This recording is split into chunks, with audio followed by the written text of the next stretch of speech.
Wow, they're blocking this too. Never do.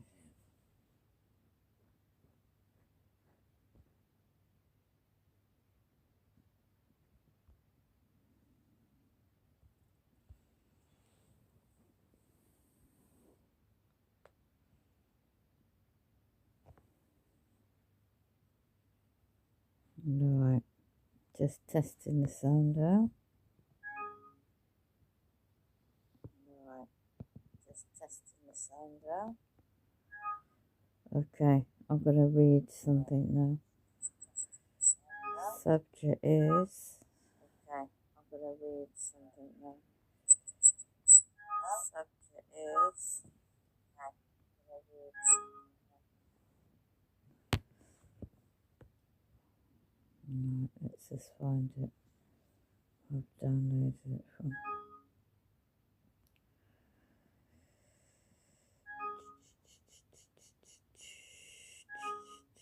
Files. Let's have a look where I've downloaded it.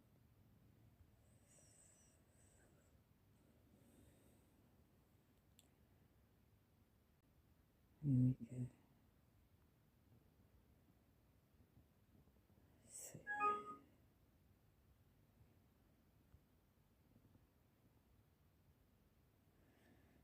29th today.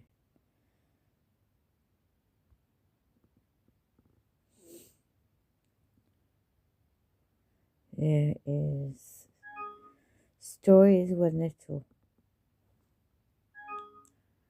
by Timothy Shalaby. Playboy process coming of age under the MK Ultra. Wonder Woman growing to manhood under MK Ultra. Superman fatherhood under MK Ultra. Fighting against MKUltra.com. A Monarch program. Now part of the publication made. Right, so it's just have a look.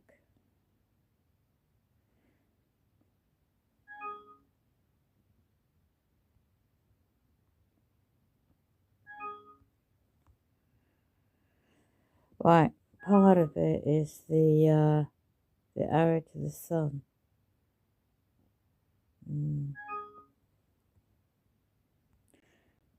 Table of contents.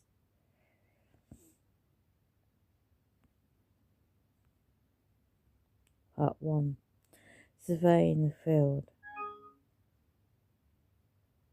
The only thing necessary for the triumph of evil is for good man to do nothing. This individual was born 51 years ago, September 29th, 1969, a short time after the moon landing occurred. At least that's what they said. For years it took as I took it as gospel that man walked on the moon, but more the whole thing looks fake. How do we know this? The government and television told us. What is it? What do you think about it? The United States is the only country to have claimed to have a manned mission to the moon. The sovereigns, Russia, never did, so even though they continue the space programs, which initially was more advanced than ours. That's probably America is talking about. Some think that Stanley Kubrick, whose films concern the New World Order, filmed the whole thing on a Hollywood set. Pink Floyd wrote the score, playing in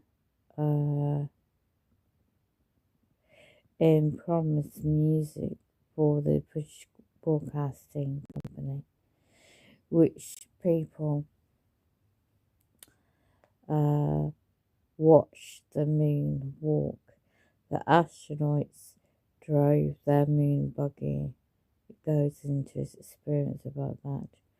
I'm not saying the astronauts were on it, that they were probably duped as well. They tell, and it goes into specifics about that. Currently, they would have endured the same NK Ultra programming as subjected to the electronic Kool-Aid acid test. Each of them would have been implanted or drugged and hypnotized long before they joined the space program, subject to the mind control, the rampant not only for the country but for the military. Even, well, I can't say much myself, I can't read as much, I'll have a look at it later. Educateyourself.org. The hacking word to work. I hack into my neuromonitoring, the implants, the frequencies, the attacking the ears, and the cause of face. So I'm physically extremely tired from the injuries I sustained yesterday in that bloody place I had my eyes tested. So my left side, well actually it's my mainly right side, is all messed up today, muscles. So, and I'm extremely tired because it twisted my head at the same time on my neck. So it's just re-aggravated my injuries I've got already. Oh. So yeah, I've had recording evidence of this trauma-based mind control. Again, this demonic. I'm going to switch off here shortly. This is a very short one. There are videos in my playlist I made public. The reason for that is that guy called Murray, if you get to see this channel, it didn't work last night. These entities, these demonic entities, are absolutely, well, there's I think he's an ex-MI5, MI6, and I think of his family ties were in the military or secret services, and I think he went to America eventually to join the military over there. Now, I don't know how I come across, I think it's Holly. She's doing some radio broadcast. I mean, I just give up. It's just, I just exhausted. I can't even do any more. I'm just had too much on my plate past 2 days ago. So she was streaming something I come across a while ago. So I didn't even know there's a channel dedicated to this subject, and these were basically military black ops. These exist, the underground dumps around the world.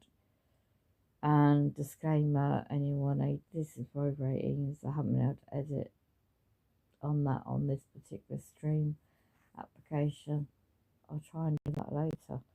So I'll just keep it basic. He described he was raised in UK, quite a few children in the cots in some kind of military hangar, aircraft hangar, up on the hills somewhere.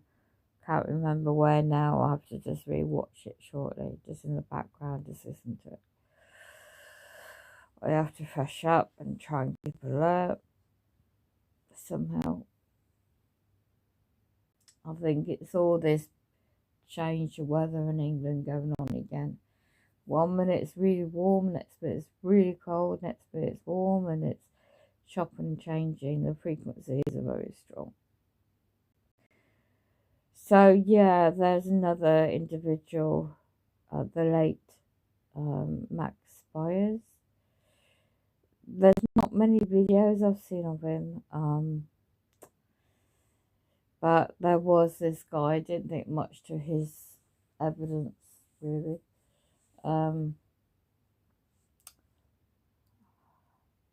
Miles, the base project is it Camiot or something like that.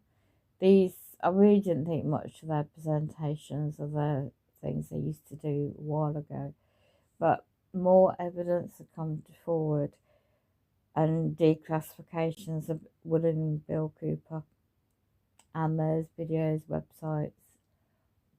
Somebody's still running, uploading, which gives you the background to the Freemasonry, Illuminati, the bloodline families, the banking industry. I mean, go back in history to the royalty side of it too, and bring it forward. Here we are to brain. They're testing. The NK Ultra is mainly altering the brain. You know, the traumatization of the brain. One of these, James Casper, I think is AS. I think is their alias name, but he explained that there's different races of non-human entities, and the soul catchers are drain off the body, the energy. That's why perhaps I'm so drained, because I've got audio evidence of certain things I won't go into right now.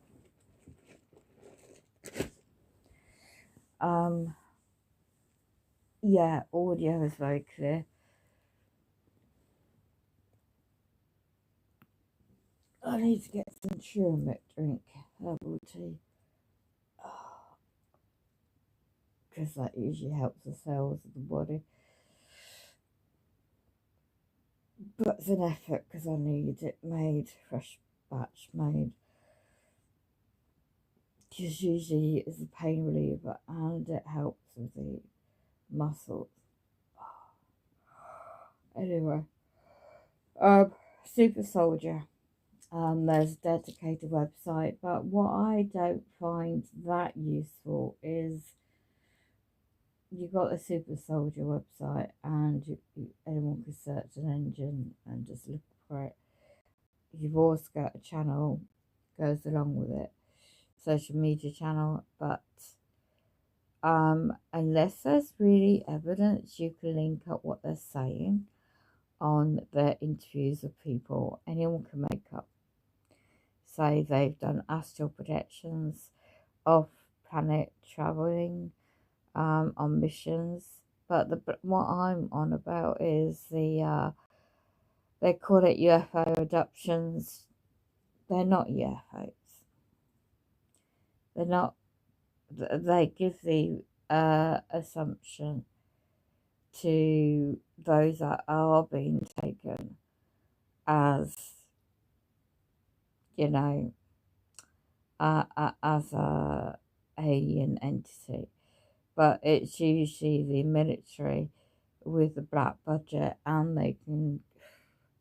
the advancement technology, how they can get into your homes, and how they use advancement technology, the brain interface, to use the mind, controlling the brain. Oh, and they can use technology to get you paralyzed, the mind wiping technology. All this, what I quote, is just nothing really, because advancement, what they have in real terms now and in the future, is far beyond the comprehension ordinary everyday man or woman. I found out also there's not much of shape shifting going on. It's all to do with unfortunately a lot of these entities enter into the younger generation quite an early age, so they have that parasite gene within mixing in the human gene, and it's the way it's explained is fascinating. It's up to the individual to do their own research. The false alien invasion on Earth agenda. Bill William Cooper in this book, I think it's called The Pale Horse or something like that. 500-page book. I can't read it all at the moment. But a lot of the declassification of the document shows Project Paperclip from years ago, Project Monarch is real, Underground Dumbs are real worldwide. The Satanists who are into the demonic devil worshipping or in their rituals they do. And this is a period of time apparently for 40 days where they do the sacrifices and certain things I can't comment here what they do. And then you just got all the everyday people like myself on the radar of the gaslighting and gay ultra trauma-based mind control, you name it, going on. Because when you got star seeds and you don't know when you're a child that you're actually born and you survive things all your life for a reason, and you eventually find out that these narcissists, these psychopaths have sold themselves out for these entities that are controlling them, and really behind, so-called world. It's mainly financial system. How in centuries ago it's always been around, but here we go, 2022 is more advanced, and this is where the transhumanism comes in. Simulated reality, the future of humanity, and the depopulation agenda comes in.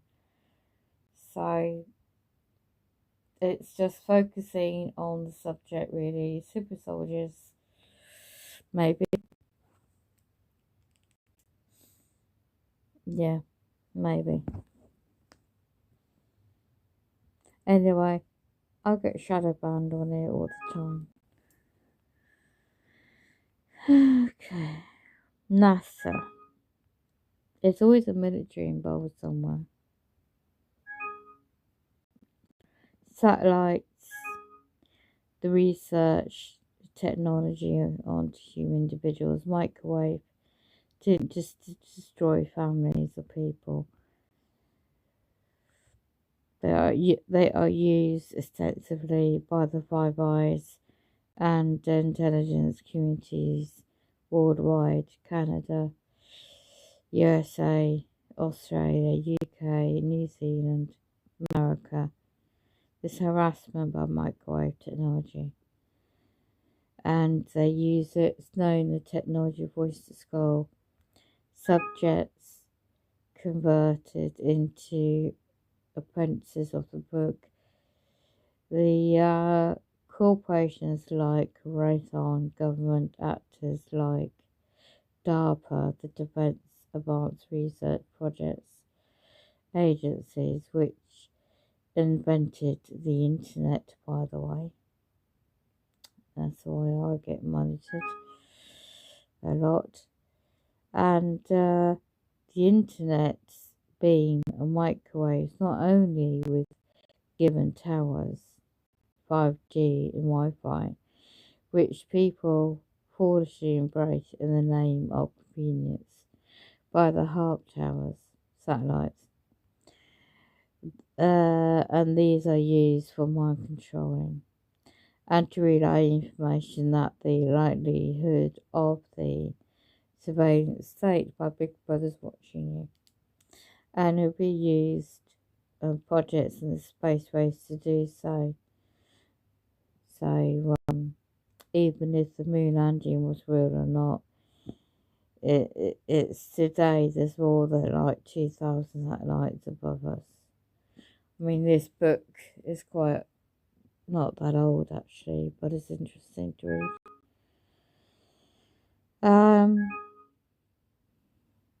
You've got a former woman in, I don't know where she lives now, but Dr. Horton says it would be called the Crown of America. You've got very good resources there. So as I said, I can't speak too long because I'm quite tired. You got Tesla technology, advancement of technology using just water has been hidden from the public. So I've saved that for any day to have a read. I'm not in the situation to read that. And this is violations of you know, those that's gone through so much. Anyway, I'll go out my downloads.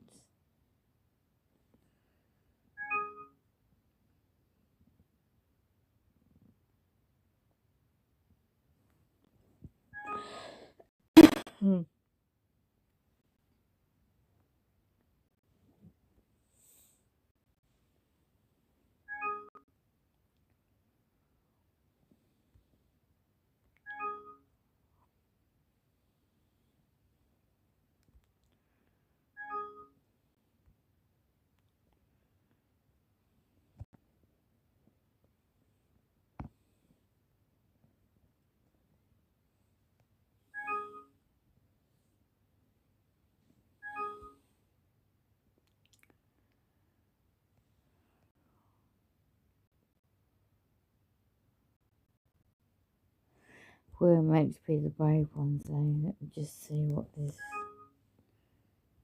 video is doing. Might just play the audio in the background. Saves me reading anything. I'm too tired.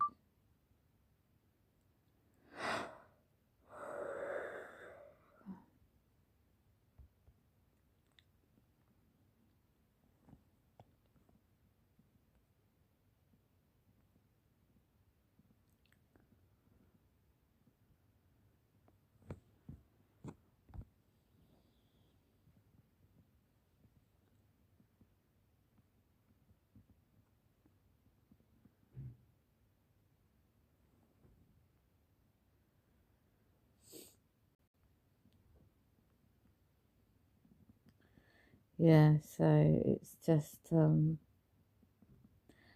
put the website in the chat. So this is gonna help people to just go learn a bit more. The gaslighting and then the trauma. It's like NK Ultra, it's known as. And it's not stopped because it's been around for a long time before I was born. So I'm now going to play an audio and it's just having that open mind. I'm going to get into the playlist and play it because I couldn't even believe this earlier. It's going to be cold weather coming to my area. And I'm knackered and I can't be bothered to do anything, so I'm just going to good job I got some bits and bobs in already. Doesn't help. Just a quick example of what it is that I do as a forensic accountant. How this is set up in 2020, I mean, for a long time, all my personal life is from my childhood. I didn't know none of this. I didn't know that the Mormons are part of it. I didn't know the history, how they are, until recently. And James Corbett, or Gasport, or whatever it's called, I'm going to play the audio. You're going to hear some stuff. And I'm just going to play a video in the background while I try and get freshed up somehow. Get some energy. Because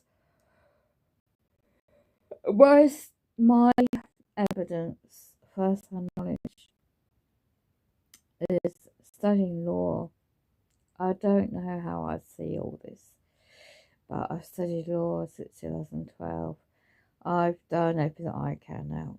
That's it. And I know now this we're fighting with spiritually battle against, well, I suppose you could say good or evil, but there's no such real terminology such. It's just very demonic, and it's a lot of areas, and there's a spiritual awakening. There's a different platform out there that people are just amazing what they're doing. But it's a shame that they do not know the other side or why all this is happening. I can't quote what I found out yesterday either on this platform. Just watch out for towards the latter part of April, June time, especially if you're in Europe. And I know if England's included because they're meant to have come out of the EU. For any other lockdown coming, I found some documents. I read some through yesterday and some bit of credible information. I'm not going to quote the source where I got them from, but it's like, I can't remember the channel when they said just watch out for these next 40 days. It's like the ritual days for the Luciferian agenda. It's just what? The Satanists do their rituals in these periods. Why these periods of 40 days, I do not know. I'm not an expert, but I just know that the perfect image gives off with the religion I was raised into. And it turns out, all these years on, it was founded by Freemasonry. So when you're in the fraternity, you look after your brothers and sisters, don't you? You swear your blood oath. I've got a disgusting neighbour. I wished I didn't move here, but he's used his influences. He never used to be nothing. He used to be an lorry driver years ago, but he sold himself out. And just because you got £80,000 on a car and got all this finance, he thinks he owns people. You know, people will jump for him to what they want, and that includes the housing employees in my area, to block everything. And it's not just housing, anything for your TI, anything you need in your life. It's been very difficult to access. You can access, say if you don't know law and you need a lawyer for something, you'll get blocked for that. You'll get blocked for all business services. So it's being dependent and being mindful and be able to survive, which I know how to, because I was raised without technology, so I know how to make do with the basics. But a lot of people don't. There are a certain generation where they just use the smart technology, internet. They don't have the skills to make do, and you know. It's like those people that, I don't know if they're still alive, but people who survived the Great Depression period, how they cooked, what tips, make your own clothes and make your food last longer. Well, I was raised that way because my late mum, she was in the war as a kid, and my gran was, so it was just passed down in the female line, always being prepared for rainy day. But the point is the spiritual attacks. It's very demonic, it's very real. The black ops, what they do, these use white bands, dark bands, and they do it in subtle ways. So they do use mind control. They do make people that are docile, and so they can do that. I mean, through the wall technology now, it's just, it seals. It's like military grade. It is very advanced. So I ain't gonna cover much on that subject at the moment until I listen back to some of the videos myself. Black Ops. Why would they want to program people to be assassinations? This couple of these videos, you can hear that where he was raised from a kid and a toddler growing up. He doesn't know his mum, he's just raised by his group of people. He openly admits what he did, how the police covered it up, protected him. There's some video content, half of it I don't believe. But then again, anything can be possible now. But anyway, I've said enough for now. I will now play the video. It's 5 to 9. Right, let's go into playlist.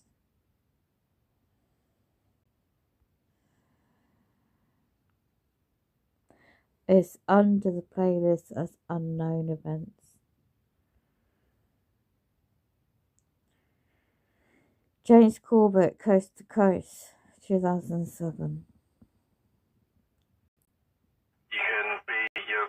That jog is like you turn into a robot and do exactly the commands that you're given. While you're under that influence, I guess. Yeah, scopolamine is called a military drug, NSA developed drug. Secondary drug was given diethanol C, another military drug, as the PSI, psychic booster. So, basically, again, strapped into the trip seat. The EBL connection was activated, the electronic brain link from the cranial implant to the computers. Implants. There's actually, for remote viewing and remote influencing, psychic assassinations, there's a headset that you wear. It's like a helmet with a visor in front and headphones, which actually they pump, the technicians pump enhanced brainwave frequencies through to boost up your psychic ability. And when you're actually doing the remote viewing, you're given instructions through the headset. There's a lab at the back of the trip seat. There's two technicians that sit in the lab in front of the computers. So basically the technicians give what's called a vector intention, and that is there's 3 screens in front of you. They're holographic screens. Again, all this is back into extraterrestrial technology. The vector intention is almost like a coordinates on a map. The satellite homes in on the location that you want to be.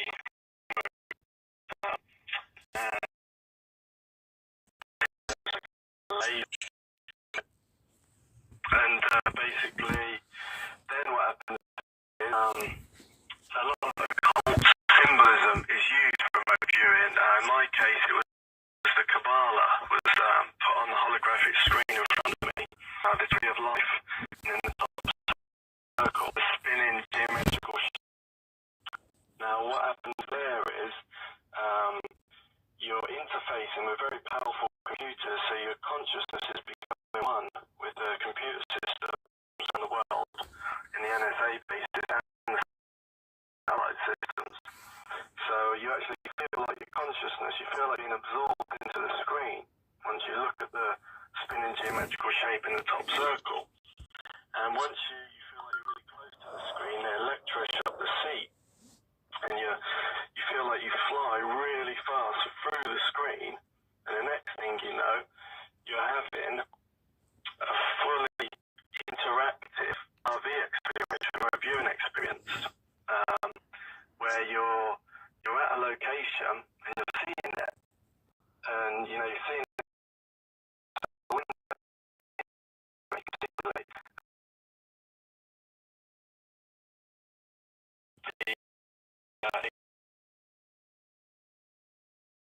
technology that advanced. What you're seeing on the screen in front of them, because your computer decodes your brain waves from the cranial implant, decodes it into a visual picture. You can see what you're seeing on the screen and record it. That's really. So basically, the RV locations I did over the years in the 90s, I was RVing other underground facilities around the world. Possibly some of them were in Russia. I can't remember the exact details. attack you where they were just using me like a probe. There's also remote viewing military conflict. And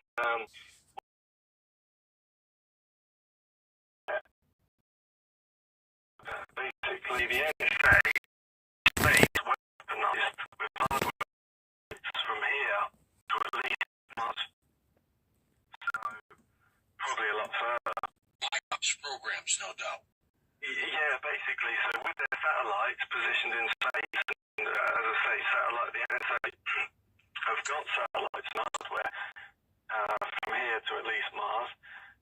Your consciousness can link to those satellites so you can remote view off the planet. In one remote viewing RV session in the 90s was actually another planet which was like a water world. It was, I was remote viewing in the outer atmosphere of it. Most of the landmass was underwater, but there was three main pieces of landmass, and in each one there was it looked like a city of light. Lots of lights in the middle of each landmass of the three, and the rest of the landmass was dark. Possibly that was in the Sirius star sector. Sirius star system. Yeah, sure is, which is where the Dogon tribe believes that we may have been visited from. That's right. Yeah, possibly by a reptilian race from there. But I don't know for sure that was in the Sirius star system. I just believe it was. And again, the remote influencing, which is psychic assassinations, remote assassinations, that is when you're not just watching, but you're influencing the target with enhanced brainwaves. So the NSA is basically, again, using you. You're like an extension of a computerized weapon system. But if, let's say, though, James, they wanted you to do in someone. You would remote view the person, but how would the person actually die? Would he have a heart attack? What would happen to him? It was... I'd just like to say, before I start talking about remote assassination, the children that I was programmed with, the group, they were like what's known as star children, indigo children. These are like naturally psychic children. They're basically beautiful children, really beautiful spirits, because the PSI abilities come from your ability to be empathic. So they're really naturally loving, beautiful children. But they were turned and changed. And basically, when you're injected with these drugs, you're under total mind control, plus you're and with the cranial implant, and you're an extension of a weaponized computer system. So you're not really killing these people yourself. You're just a vehicle. You're using like a probe. Yeah. Basically, the NSA is using your consciousness to send electromagnetic radio waves through, and you can actually give heart attacks. It comes through satellite, through consciousness. Did you ever try to enter somebody's dream state and kill them? I don't remember doing that. My experience of assassinations was we could affect the chakra system of the person and give them heart attacks or strokes or panic attacks. Basically, to give you the details of it, again, strapped in this trip seat, your extension of the computerized weapon system, and when you are the vision is slightly different. You can see people's auras, and you can see the electromagnetic energy in the environment, and you can see people's chakras. You can physically see them. So what you do is you look at the chakras, or the handlers look at the chakras through their screen, and they identify which is their weak chakra. Is it in the chest? Is it in the head? Is it in the stomach? And they identify the weak chakra, and that one is targeted. The scalar electromagnetic frequencies come through the satellite, through your consciousness, and attack the person's chakra. Are you at liberty, James, to tell us who might have been assassinated with this project? I I don't know his name, but I remember following a guy onto a London bus in 1994. He was in a suit, and the middle green chakra was attacked, and the guy had a heart attack on the bus. Again, I don't know his identity. Was he someone they really wanted removed, or was he someone they just wanted you to test on? No, I got the impression he was a high-level political target or involved in the intelligence community. Yeah, I was involved. I got the impression he was, definitely. You can just tell people by their body language, the way they walk, the way they dress, if they're involved in this, intelligence apparatus. Is this project still underway? Yeah, it's still going strong. Yeah, children are still being kidnapped as we speak, taken in there and going through all the things I went through. Are the children brought back to their parents ever, or do they keep them out? No, they bring them back afterwards before anyone gets too suspicious. But they hold them. How long do they hold them? Well, you can be in there days, you can be in there 3 hours. Do they make contact with the parents and say, hey, your kid's okay, we can't tell you who we are? No, because most of the NSA connected into everything from British intelligence. They connected into the hospitals, the schools.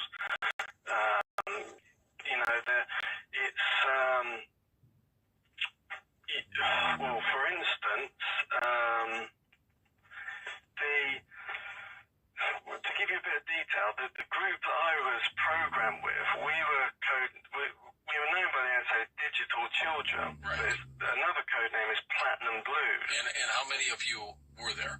There was the group that I was programmed with. There's 15 of us in 1981. All right. The group, and one of us was killed in front of the others. That left about 14. By that big wolf or whatever it was. Yeah, or the attack dog. But the overall group of our group, it was about 70 or 80 children. And basically, in our group, we were codenamed Platinum Blues. That's actually the official code name, Platinum Blues. We're actually descendants of Royal European bloodlines. My family goes back to the French royal family of the French Revolution. On my father's side, we've got a coat of arms that's handed through the generations to the eldest son in that family. And the bloodline element in this is very important because these Royal European bloodlines, or their descendants, they've got high levels of psychic ability, natural psychic ability. There was generations of PSI, psychic ability, being practiced in these bloodlines in rituals and rites that relate to Freemasonry. And what's the objective here, James? I don't think it's to use these super soldiers in a war or a battle. There's a bigger plan somewhere, I think. I mean, to understand the future of what's going to happen, these super soldiers are being kept on ice for when it really hits the fan in the future and there's mass chaos in the world. And they pull them out. Then we've been used for different things in the past, but we were still on ice, so to speak. Our real programming, our real tasks are yet to come. To understand the futures, I believe it's important to get a history of where we've come from and the connection to these bloodlines. These bloodlines, because their descendants have practiced these rituals, these PSI rituals in like ancient Freemasonry, it's in your genetic memory to be naturally psychic, even if you haven't practiced psychic abilities yourself. And in our group, we were actually descendants of the tribe of Dan. It's one of the 12 tribes of Israel. It's the lost tribe of Israel. Basically, they are Mother Moon goddess worshippers. This connects into Freemasonry, the Illuminati. The Mother Moon goddess was known as Astartes or Diana. There's also another name I won't say, because I believe that's a very negative aspect of her, and I believe there's strong sound vibrations with names, so I don't want to use that name. But basically, the tribe of Dan they were a super advanced race of warriors and sorcerers. And when I say sorcerers, I mean they had the ability to harness and control electromagnetic energy. And they come from ancient Atlantis. When ancient Atlantis sunk approximately 10,000 years ago, the tribe of Dan came to the Middle East because there was Atlantean colonies in the Middle East at the time. And then at the time of the Exodus, the tribe of Dan left the Middle East and they went up to Greece. And they were known as the Spartans there, in Sparta. And again, the Spartans, if you've seen the new film 300. 300, I've seen that. The Spartans did all the things that is being done to the kids in Project Mannequin. Trauma-based conditioning. They they'd fight each other to the death with weapons as children. They'd fight with wild animals. And if you were born with a genetic disorder or some deformity, you were left, on a hill to die as a baby. But there was basically when the Spartans actually left Greece because they were traveling from country to country, they went up to France and other places in Europe. They were actually known as the Merovingians in France, the Merovingian kings there, and there were other royal French bloodlines. And the Merovingians, they were known as the long-haired sorcerer kings. Again, they were master warriors and they could harness electromagnetic energy. The Merovingians, they would have fights to the death over land and other things. They would fight each other to the death in the Pont de l'Alma tunnel in Paris, the underground tunnel.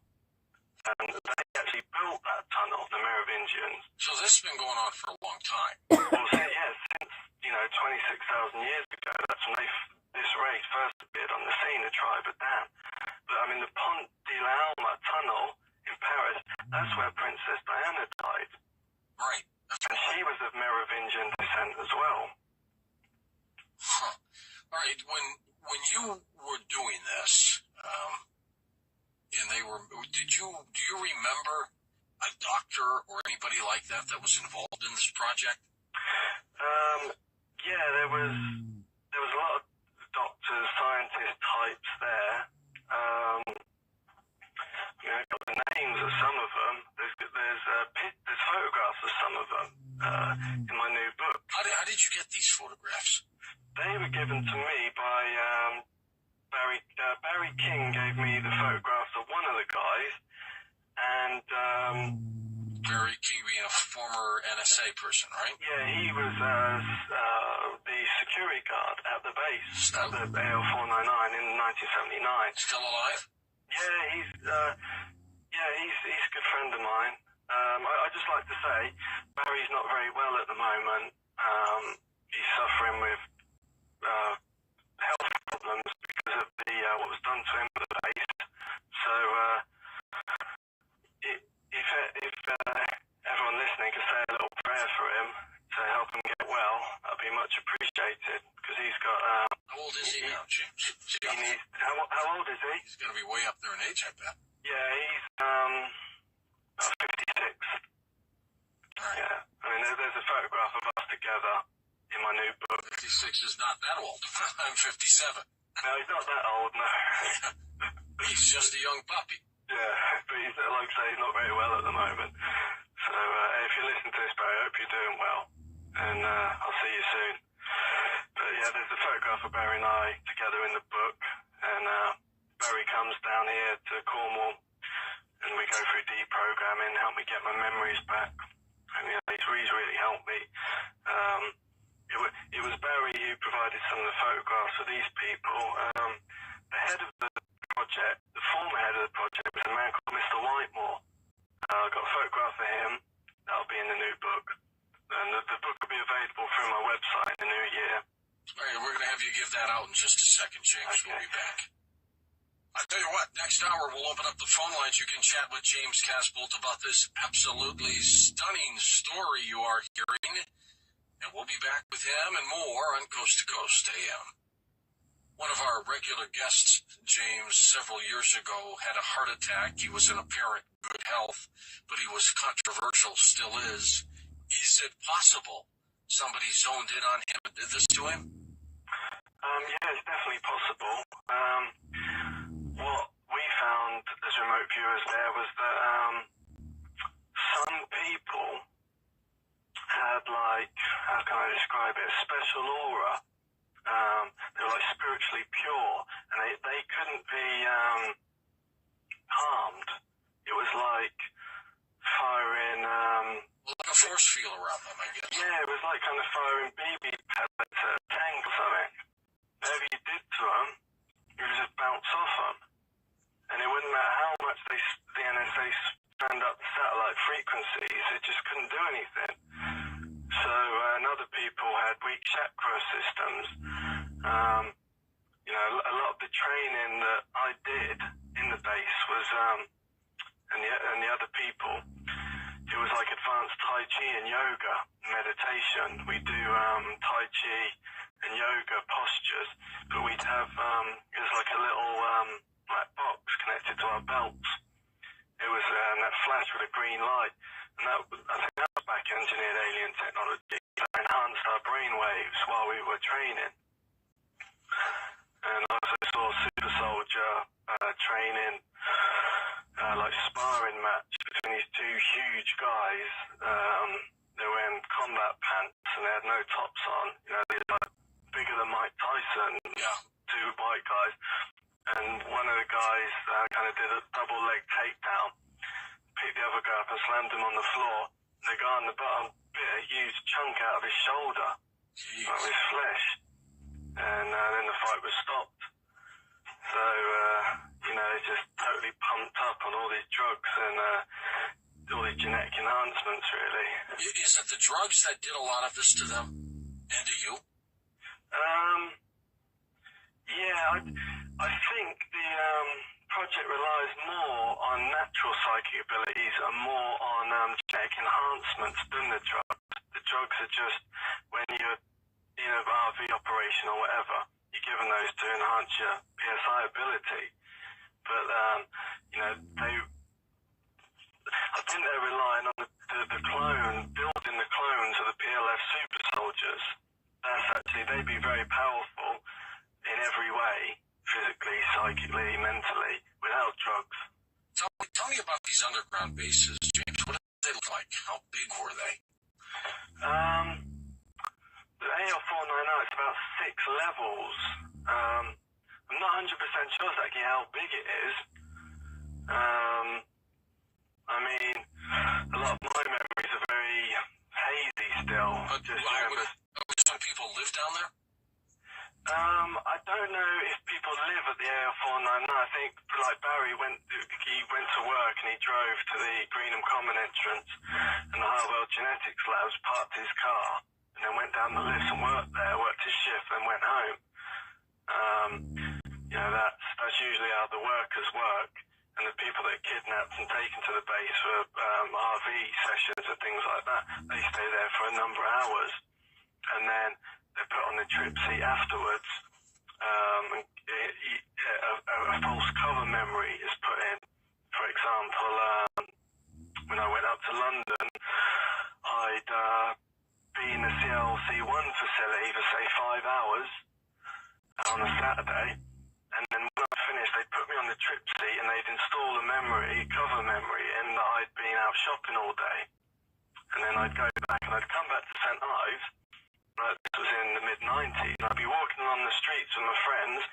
I'd have a massive panic attack and throw up in the street.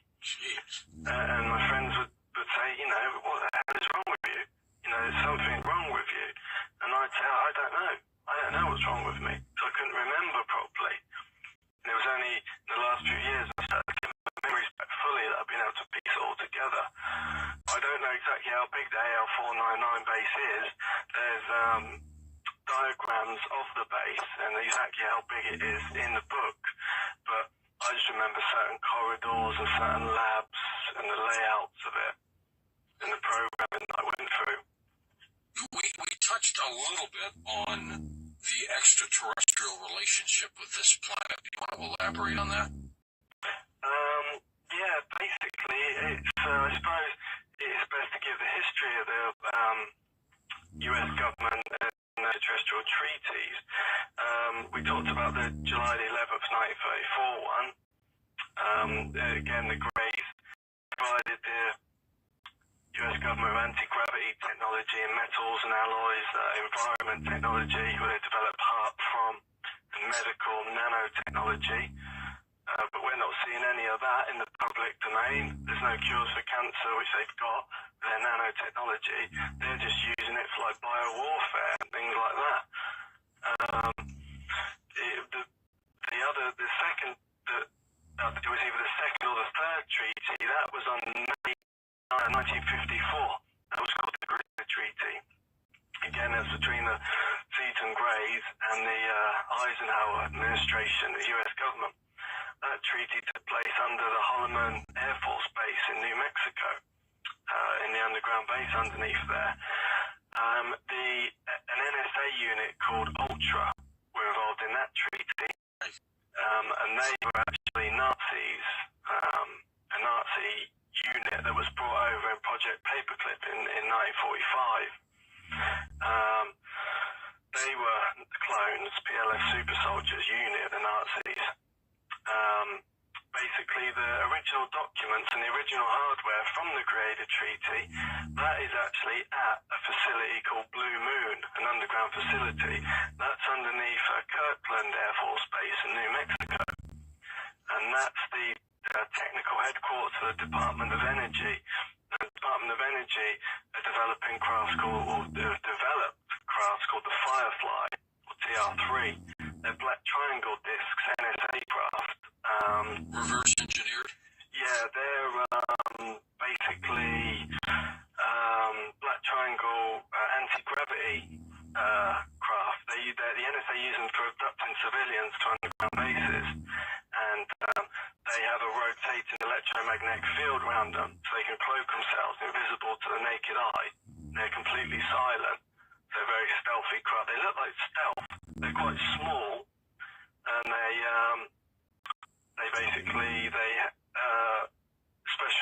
small special forces units riding them, flying them.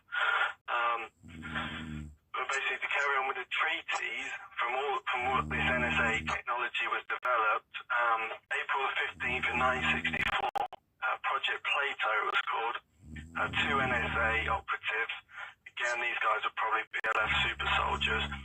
They met the Seaton Greys in the New Mexico desert. And that was to arrange a meeting a few days later on April the 25th, again, at the underground base underneath Holloman Air Force Base in New Mexico. Basically, the treaties are broken down at this point because the Seaton Greys have abducted a lot more people than it was originally agreed upon. And that was more of a psychological bid in order to buy time to deal with the problem, because actually the NSA have realised, and again, I've got friends in the NSA who are helping me, good friends. Some of them are Illuminati, Are they at risk here? Why are they doing this? Because there's a lot of good people in the NSA. There's good Illuminati people. I know, like, kind of conspiracy theorists say, oh, all the Illuminati's bad, all Freemasons are bad, but it's not the fact that doesn't play out in my experience. There's a lot of good Illuminati people, there's a lot of good Freemasons, a lot of good NSA people, British intelligence people, and they're wanting to see, they don't want to see children kidnapped and murdered and programmed, so they're helping me, basically, but they know that the Seaton Greys are actually the front men, or actually the little slave drone workers for a reptilian race called the Draco Prime. Well, we've heard of this race too, and some believe that they live beneath the planet here, beneath the surface. Well, that they've been, because in the military bases, the underground bases at Holloman, Dulce, Eastmore, 499, there's actually ancient underground bases even further below those, and the modern military bases are built on top of those. They're extraterrestrial bases that have been there for probably hundreds of thousands of years. And then there's actually a nest, a grey reptilian ancient base underneath Parliament in London. The CLC-1 connects to that. Now, these bases have been there for a long time, and some of them, the Draco Prime, the reptilians are housed in those bases, and I think originally they're from, the Draco Prime are from the planet Typhon in the Draconis star sector. They've been coming back and forth from there to this planet for a long, long time. Do they hurt people? There's good and bad ones in the Draco Prime. Actually, reptilian warriors. They're awesome species. They're the group leaders of the Greys. The bad ones are omnivores. They move across planets, taking the resources, and they're meat eaters. They harvest the lymphatic systems, and they use people for food. The bad ones. Basically, the Draco, they've got 2 hearts. They're between about 7 and 12 feet tall plus, and they got the strength of over 10 men. And this is coming directly from the horse's mouth, from NSA Illuminati people I'm friends with that have seen these beings in bases, and they use a lot of holographic and mind control genetic technology. Some of them can shapeshift into humans, and they're very ritualistic. They're almost super religious. And many have evolved down a total technical path, and they've got no emotional bodies. They're like biorobots. And the leaders are the royal caste have got white skin. They're the Draco Prime. It's a caste system with the Draco based on skin colour. Now, some of them have been reported as wearing a kind of armour, and others have been reported wearing military uniforms, a strange insignia. Some actually talk English, but with a digital computerised voice. That would be strange to see people speaking English. Yeah, with a kind of digital computerised voice. That's what people said. Like he's programmed. Yeah, like he's a robot. And again, this is coming straight from NSA people that have worked in these facilities, actually spoken to these beings. You know what I have found, James, to be the most frightening thing, though, you've said tonight, is the fact that they're replacing humans with these clones. Well, that's ultimately a Draco tactic. That's how they covertly take over planets and then harvest the planets for the resources. Basically, you've got, they're subverting the human population. They're subverting the intelligence, the military and political apparatus by replacing the leaders with the clones under their control. And that's how they want to take over the planet, the negative factions. I've got a vague memory when I was 15 years old in the base of being on a table, and there was a Draco Prime, a white one, on the side, and there was like a toolkit laid out with surgical instruments. But that's all I remember about that. And the Draco and some Pleiadian reptilian groups have actually genetically created the Platinum Blues, the tribe of Dan, and the other blue bloodlines. Actually created them in underground bases at the time of Atlantis. Do you believe that there's some people on this planet now who are genetically offspring to these Dracos? Yeah, the tribe of Dan, our group, we're hybrids. Basically, they created those descendants of the tribe of Dan and other blue bloodlines. The Draco did in underground base at the time of Atlantis, and that was about 26,000 years ago. That was after the last pole shift. To give you the hybrid situation is very interesting because last year I was sitting around my friend's house and we were talking and we got quite emotional, and he said that he saw my face shapeshift. He said he saw my face elongate and change colour to dark red, and he said he actually saw I felt the same, but I felt like his energy in my spine when it happened. And I mean, he was totally terrified. But I don't know what happened. I didn't have any control over it. And somebody else has said they've seen my eyes shift into vertical slits for pupils. Now, if that's the case, you're some kind of reptilian. You don't even know it. Yeah, well, I've got no control over this. You know, basically, I've got another friend who was an NSA assassin, and he was actually a security officer at the Area 51 as well. Now, he got, something happened to his daughter, and he got very emotional. This stuff seems to happen under intense emotions, these genetic changes. He got very upset with what happened to his daughter, and he's with his wife, and his wife told me that she saw hair grow out of his back. Wolfwood? Yeah, and then go back in. And I mean, this connects possibly to the lichen and tigress programs where they're injecting out modified animal DNA into us. I mean, the word lichen is actually an occult, like Masonic word for a shapeshifter. How many soldiers or doctors are behind this program? I mean, there's quite a few. They're the ones that are continuation of the Nazi super race projects with doing all this genetic modification. I mean, I've got another friend, his name's Duncan O'Finian. He's released his story. Mine. People have seen him shapeshift. He's actually grown taller, more muscular. He's grown by about 3 feet, grown more muscular. What is he, like 8 or 9 feet tall? I think he's about 5'8" normally, and he's grown to about 6'2" and more muscular, and then gone back down again. And people are actually doing this, and we can't seem to control these. They come out of times of stress. And then I've got another friend, Richard. He lives up in Kent. He's possibly involved in the super soldier projects himself. He just been mixing with some CIA and NSA people in the States. There was a major there who he was with.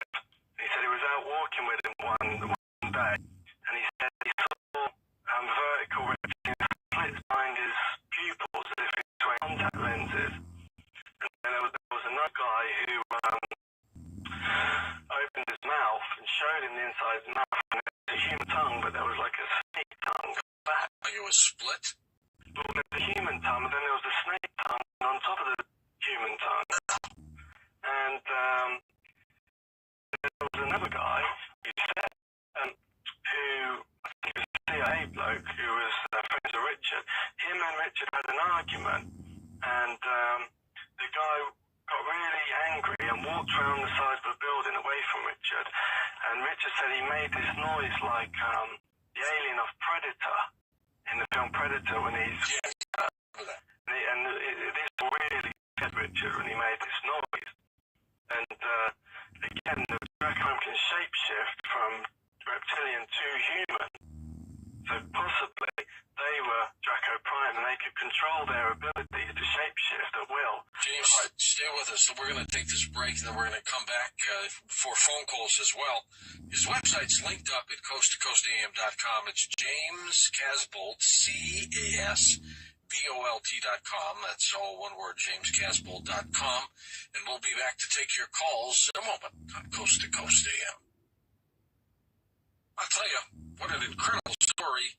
James Casbolt, our guest, he's live in the United Kingdom. We'll take your phone calls next on Coast to Coast AM. Hey, James, before we go to these calls, can you tell us anything about these renegade NSA operatives who are helping you? I know you can't give us their names, obviously.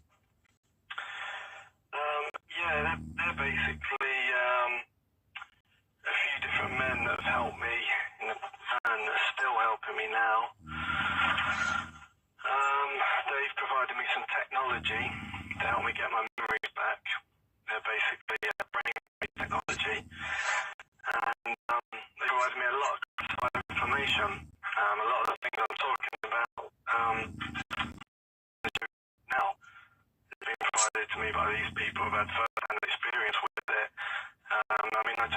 these people. It's not disinformation.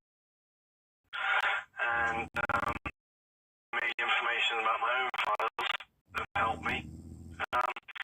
These men basically, they know the power of anonymity. And, I signed a legal non-disclosure contract with one of them. And there's a lot I can't tell you because I'm working with them. Right. And also, obviously there'll be a lot of military and intelligence people listening and a lot of groups listening tonight. So, the message to you is that I need all the help I can get. So I can be contacted through my website. You already know my address. And I can still keep things confidential when I have to. And I'm willing to sign legal non-disclosure agreements to work with you to get as much help as I can.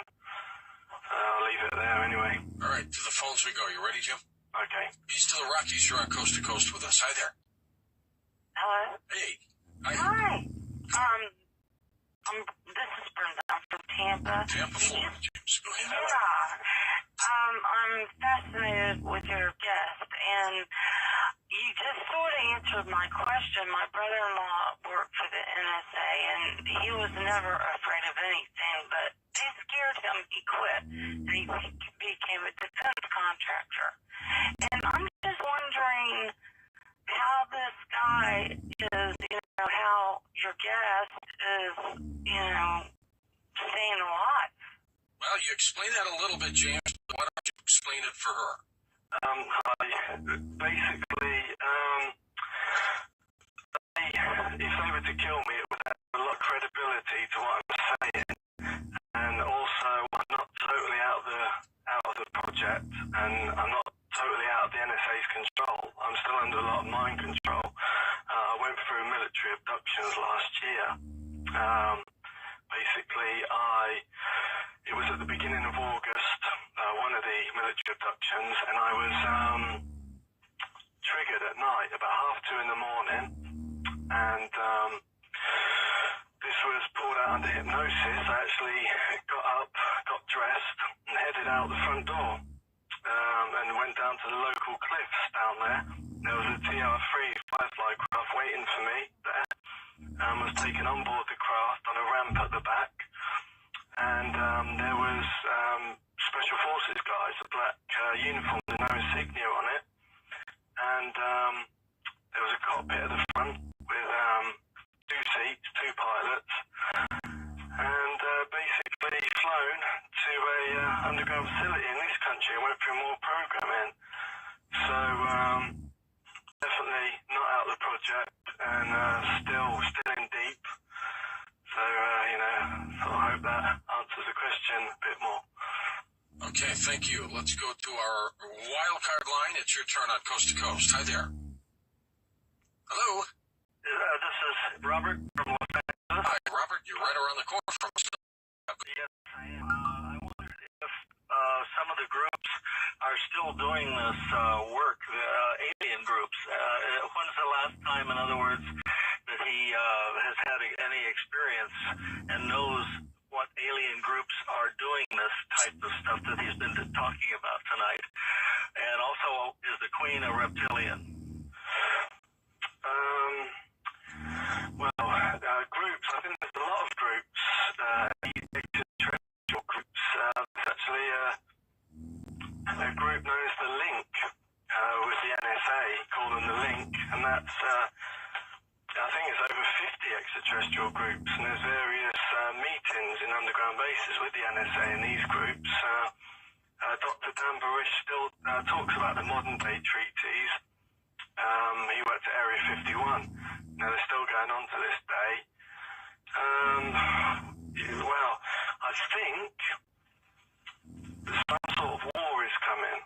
Some sort of extraterrestrial war.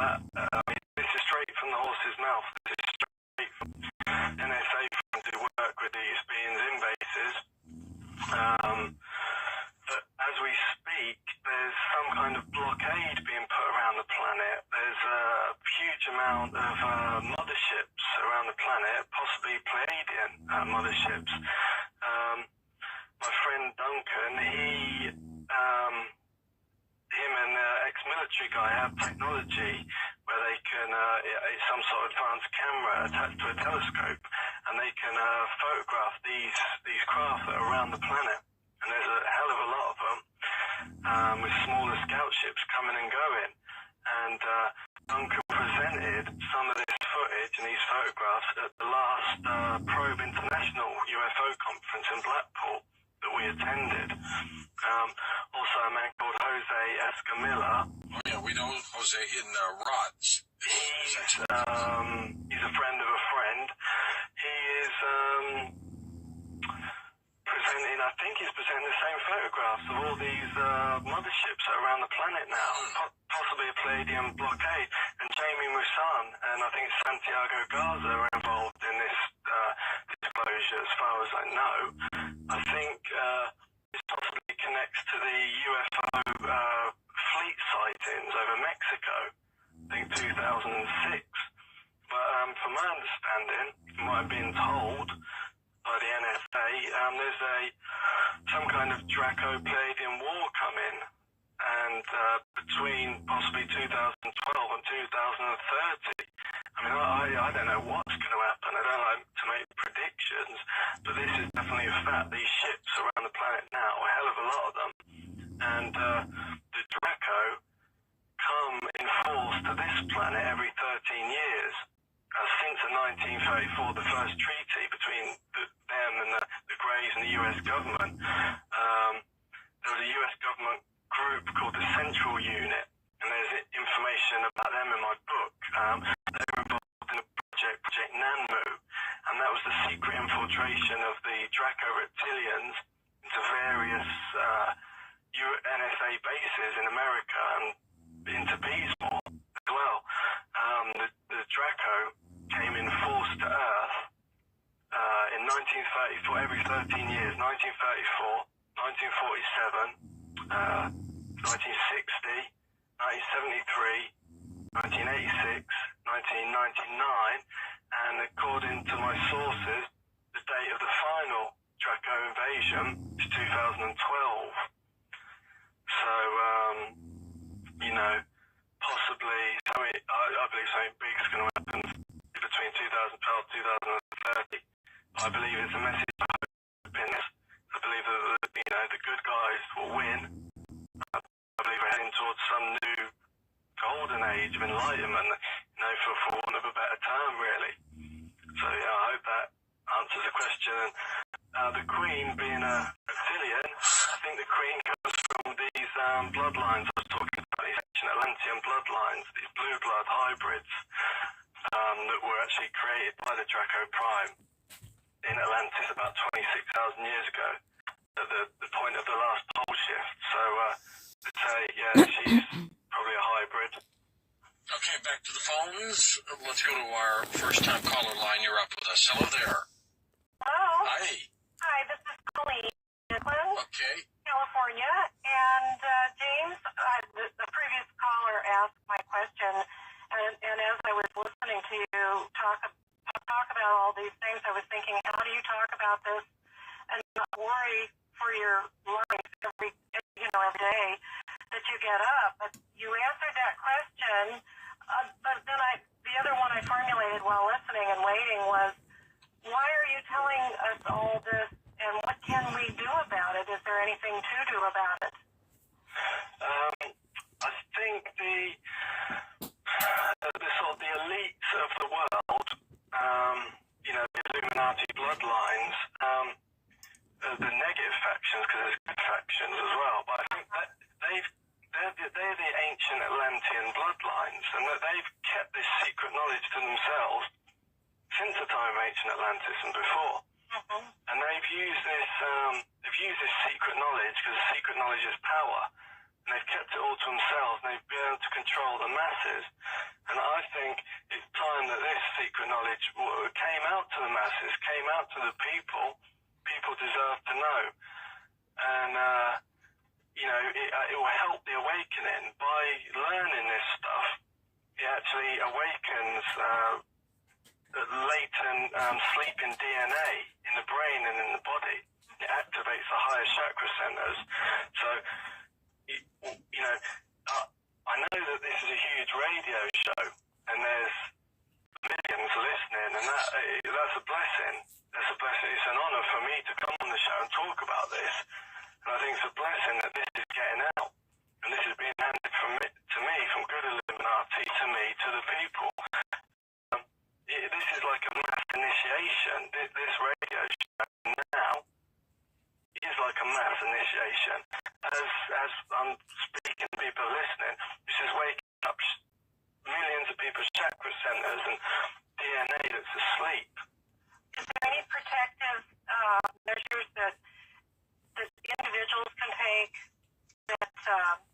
on a spiritual level to protect themselves from these types of negative forces?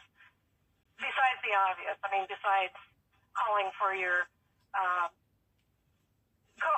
asking in the name of Jesus or your guardian angels to protect you, which is what I do. I do that every night. And in fact, I have a hard time sleeping at night. I try to stay up as late as I can. I'm afraid to go to sleep at night, and I don't know whether it was from past abductions or just past night terrors or past nightmares or whatever. But besides saying nightly prayers and asking for help from the higher realms, is that the best that we can all do? I think the answer is ultimately spiritual. Basically, it's the kind of spiritual armor that's around me that enables me to not feel fear and be able to come on into the public domain and talk about this stuff. It's like a spiritual armor that's around me, and that's developed through conscious contact with my higher power, God, my guardians, my guides, and it's a spiritual development program that I use. It's meditation, yoga, and just it's about love.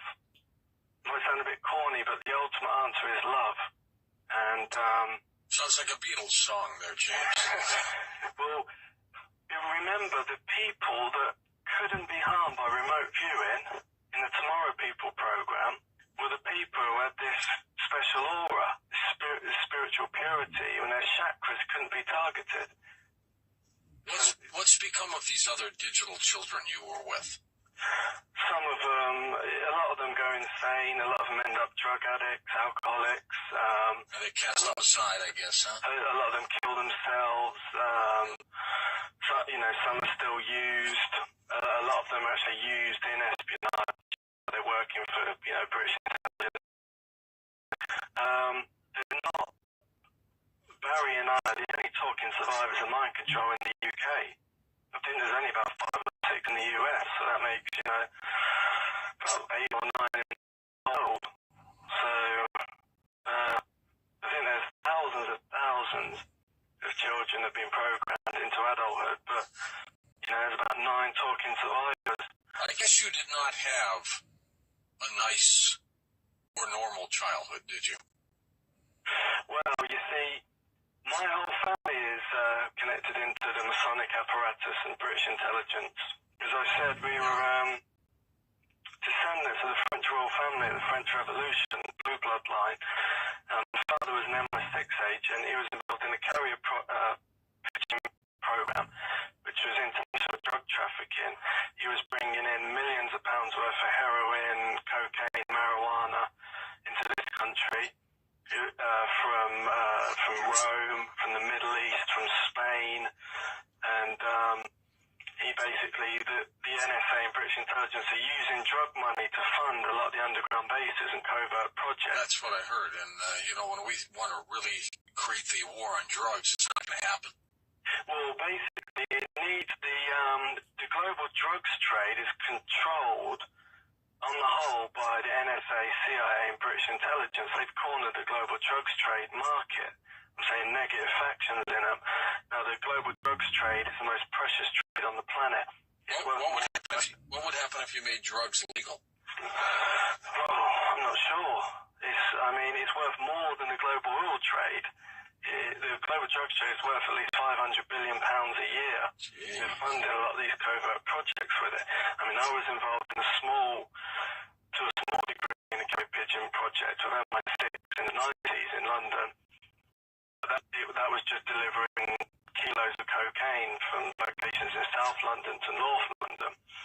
And I was using a program drug mule, which a lot of people that are programmed in Mannequin are. My uncle, he was an MI5 officer in logistics. My grandfather was involved in naval intelligence, and he was a high-level Freemason. My grandmother, she was a female Freemason, order of the Eastern Star. And, the whole family were Mormons as well. and basically the Mormon Church is just a front for an NSA mind control operation. The whole Mormon Church is. You're opening up a can of worms there, James. Yeah, and it's very rare for people to be Mormons in this country. I know that my family are the only people I've ever heard of that I know of in this country that were Mormons. So, the Mormons get programmed with all the extraterrestrial knowledge, ancient knowledge. The Mormons is like a Masonic thing. Well, we will have a Mormon call you. Wildcard line, you're up with us. Hi there. Hey, George, is that me? Yes, sir. Hey, this is Jordan from Sandpoint, Idaho. I was calling, your guest had mentioned earlier about martial law here in this country, and I was wondering if he had any details as far as the time frame or events leading up to the martial law being declared here. Well, there have always been rumors, James, that martial law could be right around the corner, and that Pakistan is a test market for it. What do you think? Yeah, I think it's coming soon. I think it's coming to the America first, and then the UK. Spending a lot of money on the FEMA concentration camps. The real concentration camps are underground, by the way. Facilities, deep underground military prisons. There's a huge one underneath Denver International Airport. Huge underground concentration camp. There's one in Alaska. Can house millions of people underground. Incinerators there. They're in this country. I've had first-hand experience with these 4 facilities. Incinerators, what are they for? They're going to basically color code people and put them into sections, possibly with genetic grouping or eye color. All right, stay with us. We'll be back. On our next Coast to Coast program, the Vatican has an observatory, and we're going to be talking with Brother Guy Consolmagno about it. This is a first on Coast to Coast AM. And we'll come back. We'll take final questions with our guest, James Caswell. James, tell us about your website and book, soon to be out, Agent Burned Alive. Yeah, Agent Buried Alive. Buried Alive. Buried Alive. Yeah. My website is jamescasbolt.com. I spell my second name Casbolt. And the book will be out in the new year. It'll be available from my website. And it covers all the massive amounts of information that can't be covered on radio shows and things. So, how'd you get the title, Agent Buried Alive? Basically because my programming happened underground, so I was like buried alive.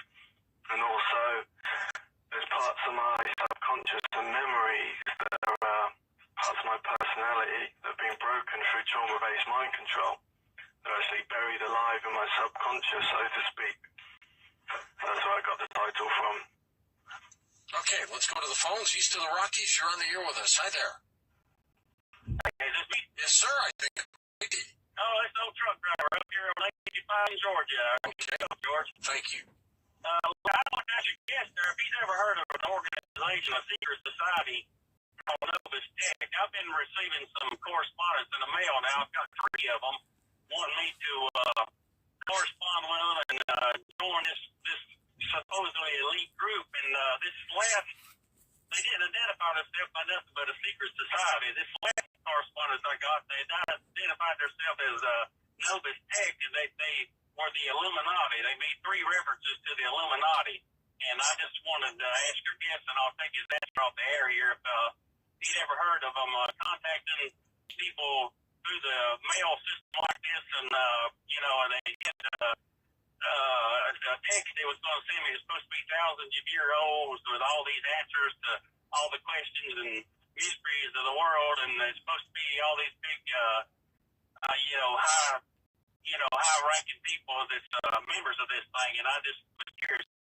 You ever heard of that before? Well, and be careful too. Don't send them any money, because apparently they have been misleading some people. I don't know. Have you heard of this organization, James?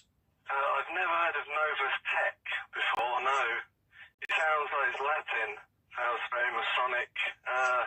But no, I've never heard of them. I've heard of secret societies contacting people through the mail, through emails. They're based in Las Vegas, Nevada. Yeah. This was secret society, and the mailing address was going back to Dover, Delaware. Yeah, they may have moved. But no, I've never heard of that group before. No. And again, there's good and bad Masonic societies, good and bad secret societies. They're not all bad.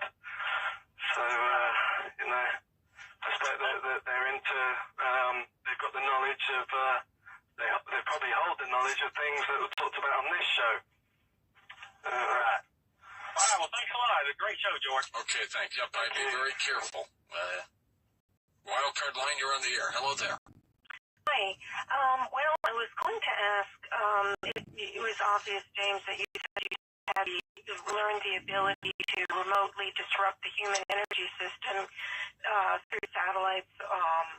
And I was going to ask if you had not necessarily thought by them to enhance the person's or energy system remotely, or that through this you somehow been able to do the opposite. But then you just said a little while ago that by just listening to you on the radio that you're waking up our DNA or activating it and activating higher chakras.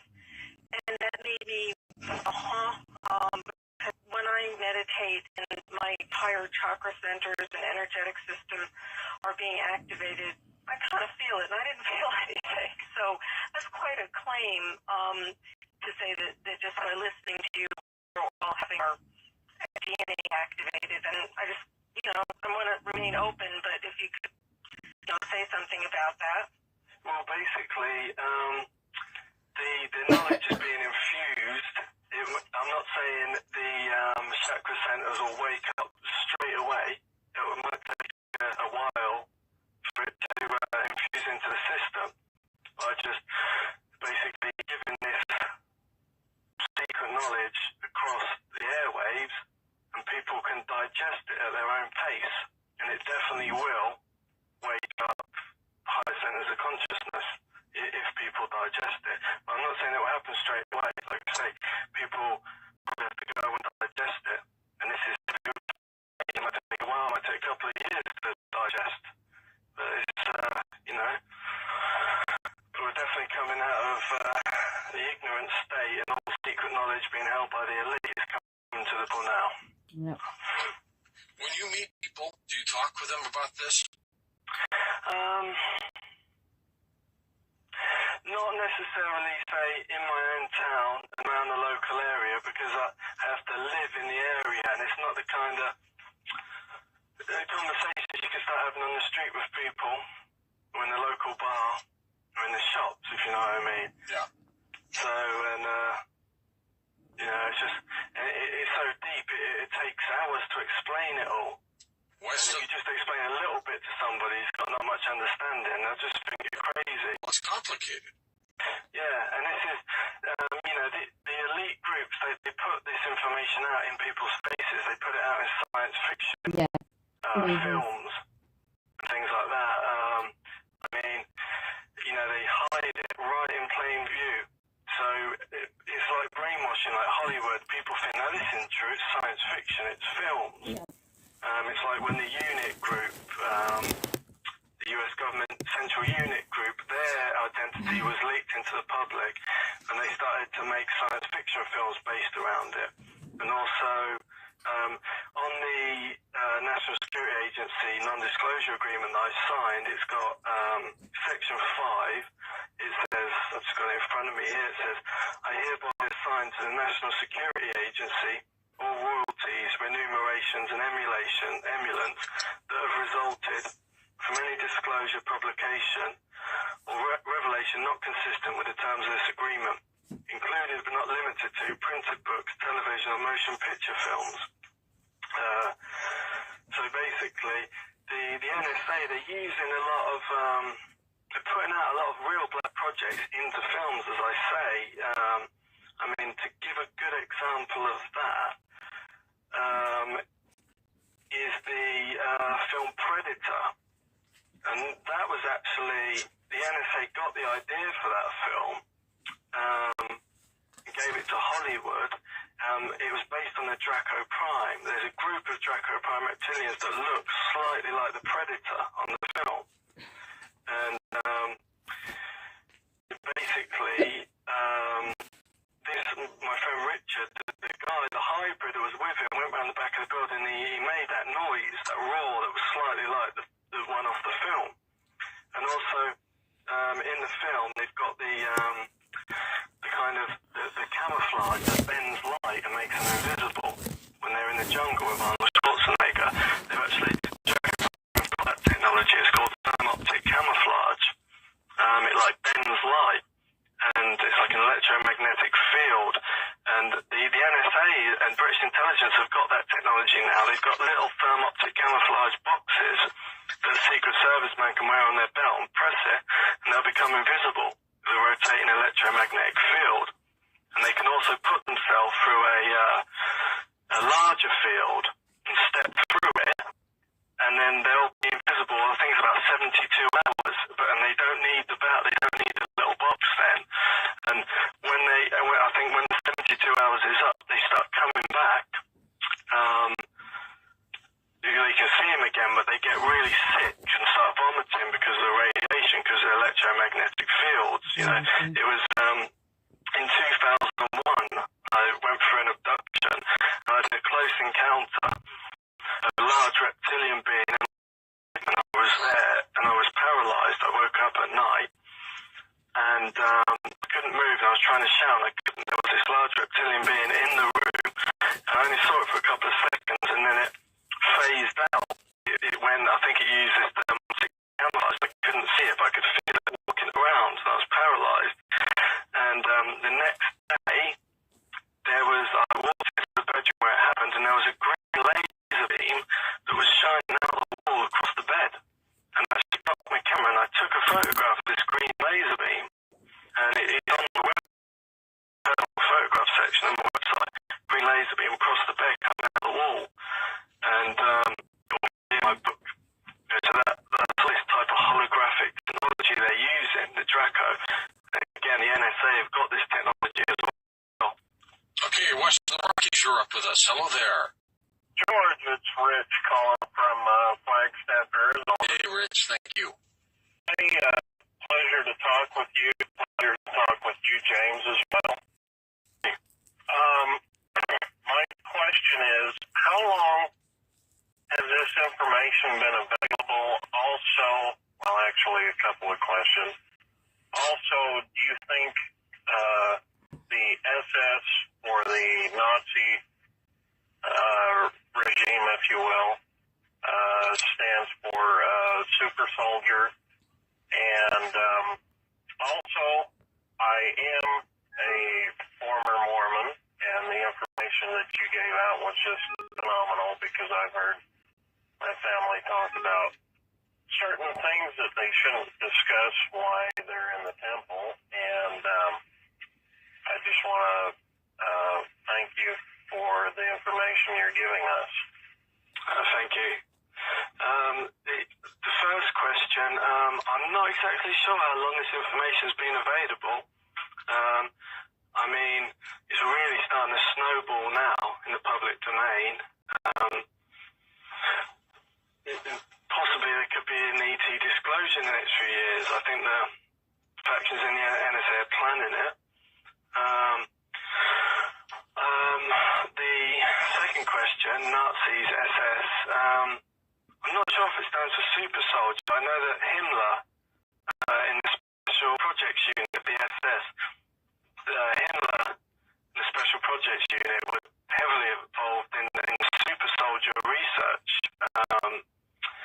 They had ancient texts that they found. The Nazis were going all over the world looking for ancient artifacts and ancient texts. They found these documents, and also they had some back-engineered alien technology that taught the art of necromancy, which was basically bringing the dead back to life. And they wanted to bring soldiers back to life, regardless regardless, of their wounds. And I think they perfected it. To be honest, myself and Duncan O'Finian, we have very similar, vivid memories of going through certain procedures where we were probably seriously hurt, and then waking up in these vats, these like cloning tanks of liquid with these belts around our chests, and we were hoisted out of these tanks, and there were scientists, doctors waiting for us when we got out. And again, this is a carry-on from the Hitler special projects unit in the SS, but they perfected to bring the super soldier back to life regardless of their wounds. I mean, the technology that they're using there is the abilities they've got. Basically, they can. There's a man called Andy Pirro. He's another super soldier, but he's disappeared. Now, his story is on the news section on our website. It's called "Another Survivor of Mind Control Speaks Out."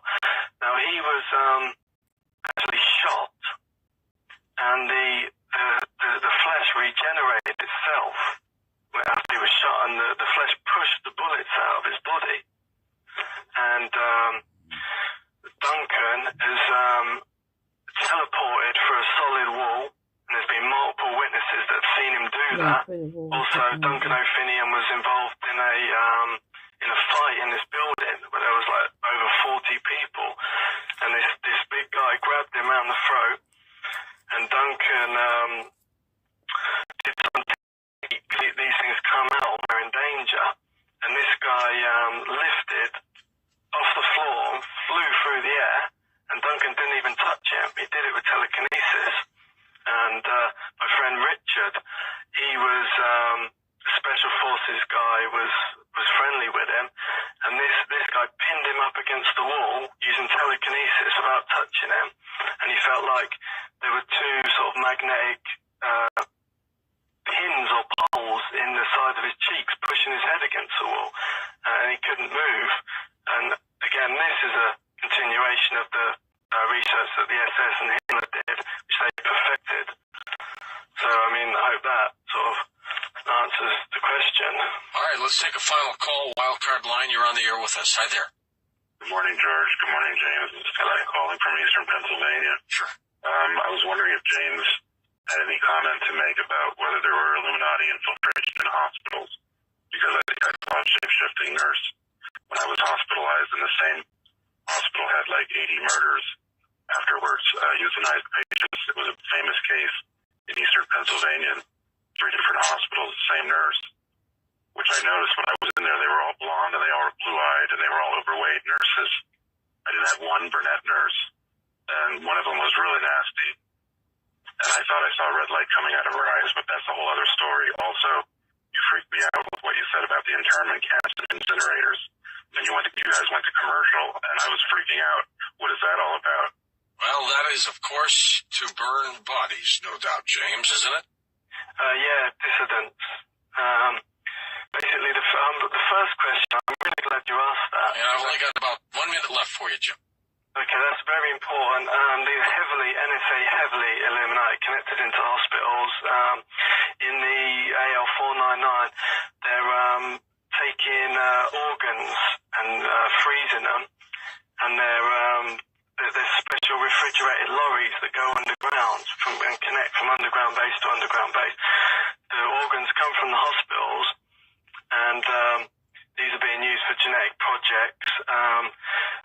Project Oak Tree from Harvard Genetics Labs in the 50s was connected to every major hospital in this country, identifying children through their genetic records. There's NSA alien bases under quite a few hospitals in this country and America. James, I don't know if you're enlightening us or scaring the daylights out of us, but thanks for the program. It's website linked up at coasttocoastam.com. For Steve Carr, Dan Galante, Wayne Roberts, Tom Danheiser, Lisa Lyon, Lex Lonehood, Sean Ladesseur, Ross Mitchell, Ian Punnett, and Art Bell. I'm George Norrie. Somewhere out there on Coast to Coast AM. We'll see you on our next edition. Until then, be safe, everyone. Wow.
I'm going to James Corbett and my sit buried alive for the audio book.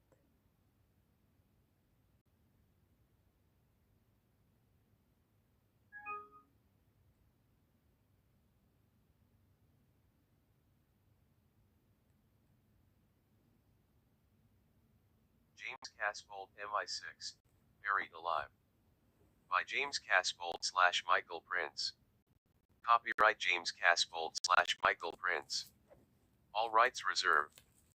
http://www.jamescabolt.com/index.html.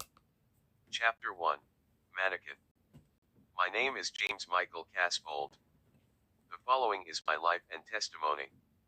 I was born in London in 1976. I was chosen for an intelligence agency mind control and genetic enhancement program before my birth and was born into the program known as Project Mannequin. This project is one of the most secret and classified projects in this country, and this is the first ever book written about it. I was born into the project because of rare genetic attributes that I possess, which the handlers of the project are looking for also, because of my family's involvement in the intelligence community and the Illuminati. My family descends from the French royal family of the French Revolution on my father's side. My grandfather was involved in naval intelligence in the Second World War. His name was James Casbolt. He was also a high-ranking member of the Sindlesham Grand Masonic Lodge in Berkshire. Berkshire is a major center of activity in the UK for what has come to be known as the New World Order. He was a Zionist Jew and also heavily involved with Rupert Murdoch and ran his own printing company after the war. My uncle was an MI5 operative in logistics. His name is Brain Casbold, and my father was a MI6 operative. His name was Peter Casbold. My father was also known under many different aliases in the intelligence community. My stepfather, Neil Pettit, was a high-level executive of an aluminium metal company called Hymeds, now called Service Metals.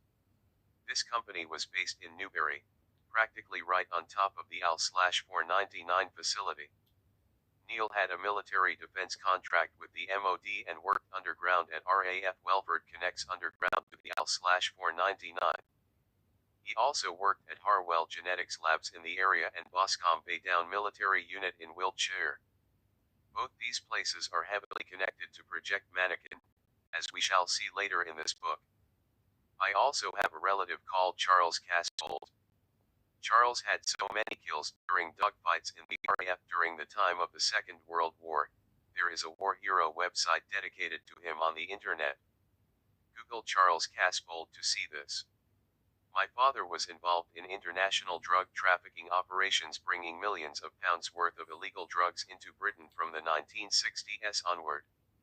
He worked with associates of MI6 operative Howard Marks and operated in Rome, Spain, the Middle East, and other places.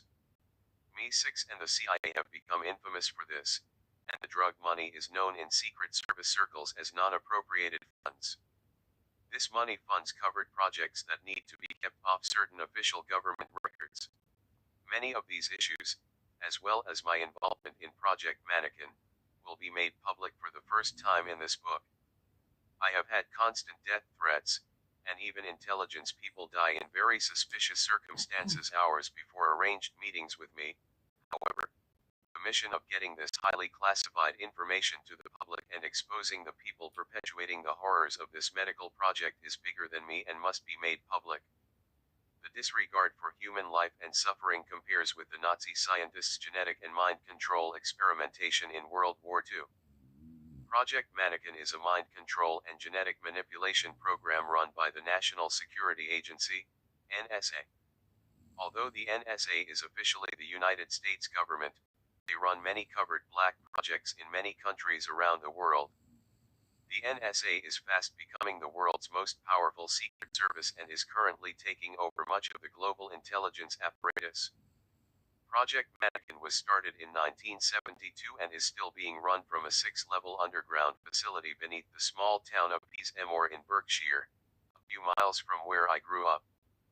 This underground base is so secret that the local residents of Peasemore are not even aware it exists. This NSA facility, known in intelligence circles as the AL/499 base, is located 200 feet below the village. There are entrances to the facility at Greenham Common, known as Bravo Entrance, which is now sealed off, Watchfield Military Science College, Delta Entrance, and Harwell Laboratories in Oxfordshire. There are entrances to the base in Lambourne and Welford in Berkshire. The underground base at Lambourne is the Area 51 of the UK with many exotic, anti-gravity aircraft stored there.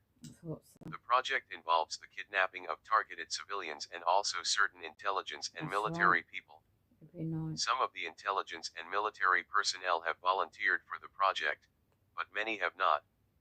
Almost all of the civilian guinea pigs have not volunteered and have been used against their wills. Exactly. I was sold into the project. Many of the civilians have also been used in the project from young children. The reason is to create programmed sleeper agents using sophisticated electronic hardware-based hypnosis. These individuals are programmed by the NSA to carry out future tasks, set by the NSA, and become hitmen as adults. Sleepers are people who carry out a huge variety of pre-programmed tasks with sometimes little awareness of the medical procedures in Project Mannequin because of advanced memory erasure techniques. That's what they do. A large part of the project focuses on creating espionage agents and assassins who have undergone genetic enhancements, which will be discussed in greater detail in this book. Project Mannequin is actually a type of school I grew up in.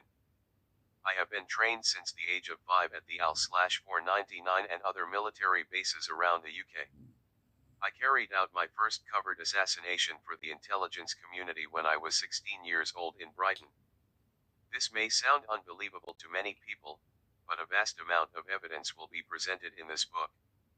Most people do not know what the intelligence community actually is. Forget about James Bond movies.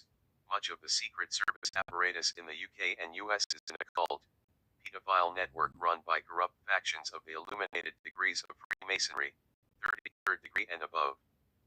Everything in Project Mannequin is organized by the Jewish Kabbalah occult system, using such esoteric methods as numerology and archaeometry, advanced remote viewing. Even the name James Casbolt means valiant, decorated warrior of death and destruction in Kabbalah numerology. You can check this yourself on the Kabbalah calculator available on the internet. My security number in Project Mannequin was X4566-2, and I was a commander of a 5-member unit that consisted of 4 males and 1 female.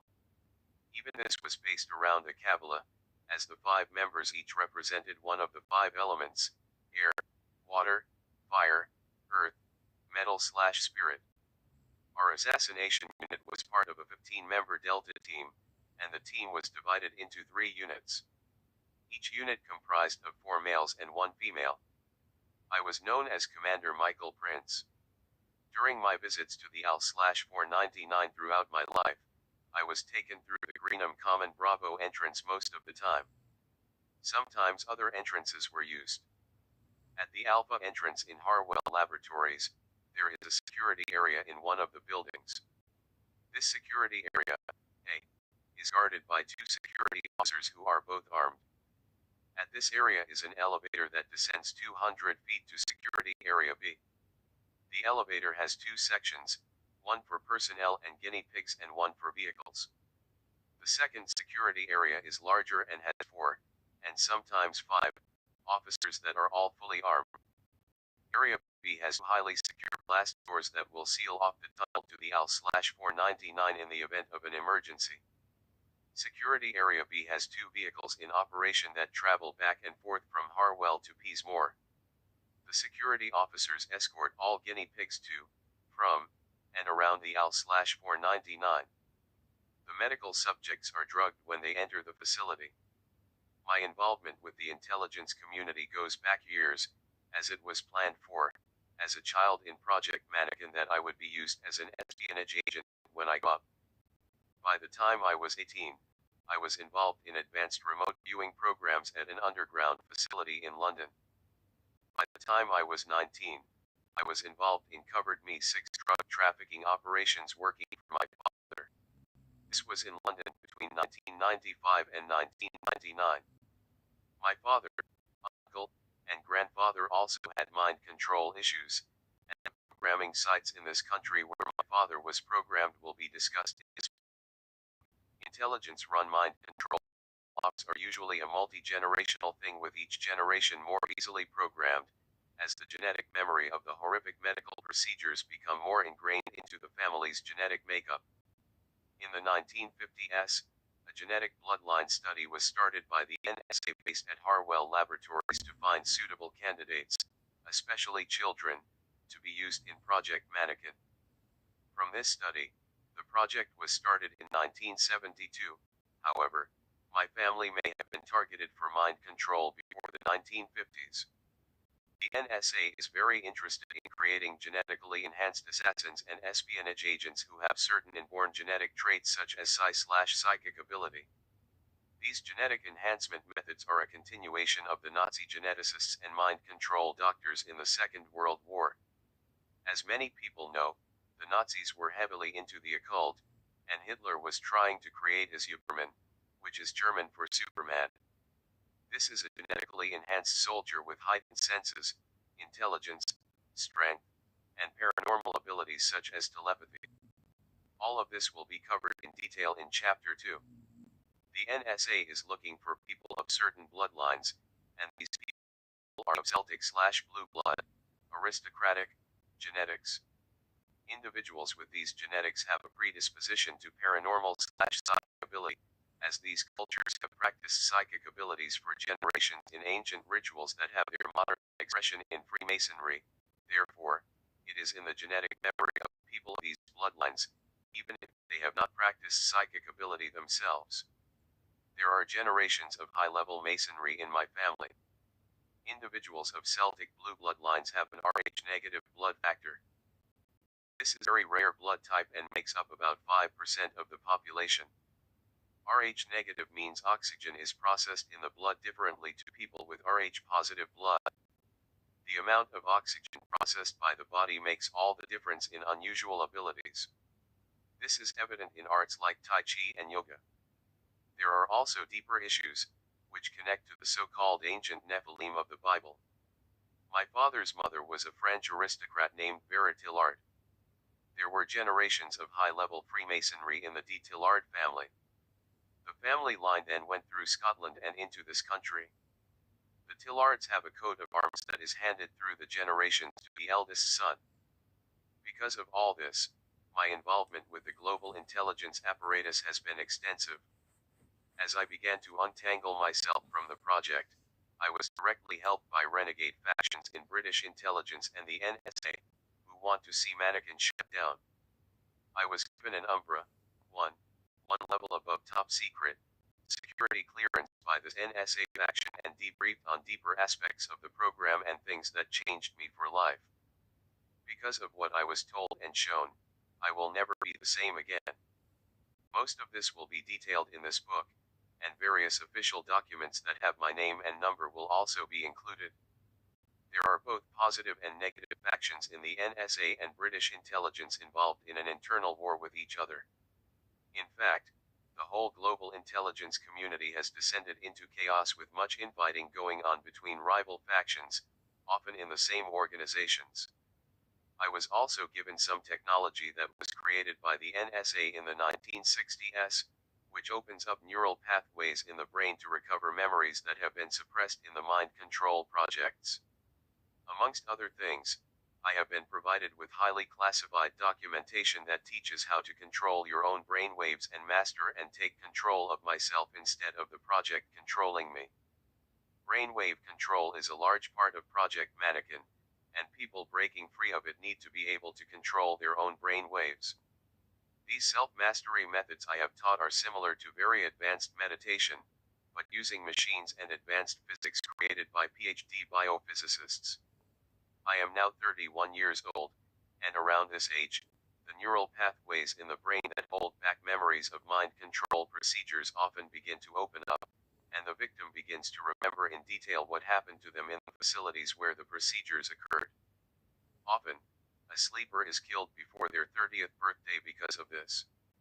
This is known in intelligence circles as being thrown from the Freedom Train. Freedom Train is code speak for the vast numbers of civilian victims who are being used in the many mind control projects in this country and abroad.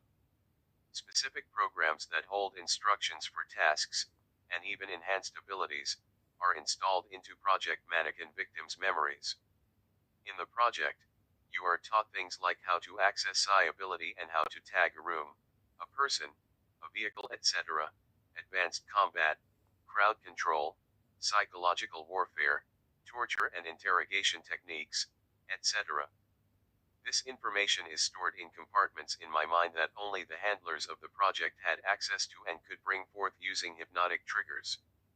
That was until my memories started to come back in detail in 2006, and the amnesic barriers around these compartments began to break down. With the right help and my deprogramming efforts, I am slowly accessing more and more of this information. At least 5 mannequin programs and a whole bunch of related sub-projects have been uncovered in me. These have been installed into me and are classified under Greek letters, which are also the name of specific brain waves. For example, alpha, beta, delta, gamma, theta, and omega. The theta program is a psi/telepathy program that enables me to physically see scalar-based radio sound waves. I can also manipulate these sound waves with my mind. The most important technology the intelligence community uses is scalar/radio sound based. You can therefore imagine how important this ability would be to an individual involved in espionage. The brain has the ability to receive, give off, and manipulate radio waves. If you hold a glass or a shell to your ear, the static-like hissing sound, like the sound of rushing air, is the glass or shell acting as a container and capturing the radio sound waves that the brain is giving off. The brain has a telepathic receiver and transmitter that uses sound waves. In fact, thoughts are simply scalar sound waves that most people cannot see but are very real. Hence telepathy, televisions, and telephones. I have photos that will be shown in this book of me manipulating scalar/radio waves. It is possible to catch them on digital camera. Imagine my surprise last year when the parts of my brain that hold psi ability from the project started to integrate with my everyday personality. I was seeing waves of light coming off people's heads, off of antennas on people's houses and cars, and off of mobile phone masts. I thought I was going crazy until one of my friends explained and showed me how you can take pictures of these radio waves. It's a strange thing to describe. Sound waves look like someone has dropped a pebble into a pond, and ripples are coming out in circles and waves. From my understanding, sound is the secret of life, and PhD scientists who work for the NSA know this well. That is why advanced physics is kept so secret and out of the public domain. There has recently been a film released called The Secret, which claims that a person can create the reality around them using their thoughts. When I saw the film, I immediately noticed this was just watered down physics the NSA had taught me in the past. I have done things in the past year like getting my information out to millions of people through radio shows, magazines, and the internet using the methods I was taught by this positive cell in the NSA. They call this MPO, Manifest Production Observership, and LERM, Light Encoded Reality Matrix. Without getting into the technical nitty-gritty, LERM relies on the integrated functioning of three important organs in the body: the cortical brain complex, which includes the old reptilian, old mammalian, and necrotic brains, the heart, and the visceral or enteric brain. LERM is taught to initiates of the highest levels of Freemasonry, as well as the NSA people. It is fairly simple once you break it down, and people who understand it can manifest their desires into reality extremely quickly. This would seem like magic to the uninitiated, but so would have television and radio waves to the someone a couple of 100 years ago. This secret technology is years more advanced than anything in the public domain and is science that was developed at the Pine Gap Underground NSA in Australia, as well as other places. I will be putting some of these NSA physics documents in this book, so you can learn how to do it as well, even though certain factions do not want this information getting out. These documents point towards pure consciousness existing as pure sound on a higher frequency or dimension, but more on this later. Other mannequin programs that have been installed into me are known as Janus/End Times. Janus is a sleeping program that activates when major events happen, like 9/11 and the coming plan for martial law in America, which some researchers refer to as the New World Order. Janus is the two-headed Roman god of change. I am actually against time to be deprogrammed before events like martial law in America start to happen. If I am not deprogrammed in time, I may be used by certain factions in the global intelligence community to advance their agendas. Private security firms are now being set up in the UK, run by programmed operatives and connected organized crime members, to run the country when the police cannot control the chaos. Such firms as Noonan Security in Manchester, run by Manchester crime lord Dominic Noonan of the Noonan crime family. I am sorry for his recent loss when his brother was murdered, but big things are planned for these militia-type groups.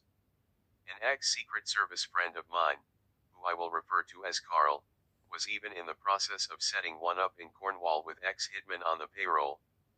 He asked me if I was interested and said he was recently in the Middle East securing funding from the Zionists in Israel. I know other genetically enhanced men who have had millions of pounds and dollars in procedures spent on them. Some of their stories will be presented in this book. Some of these individuals have not been used out in the public yet and are on ice waiting for their Janus programs to activate. I was recently sent intelligence regarding a 19-year-old man who recently disappeared in the US after breaking his programming. It turns out he has many of the above-mentioned NSA programs installed in him. I have read his programming session reports, and he is among a growing number of people who have approached me to get out of similar projects. I have hypnotic commands that have been installed into me called Wernicke commands. These were given to me in a drug and electroshock state when I was hypnotized in the project.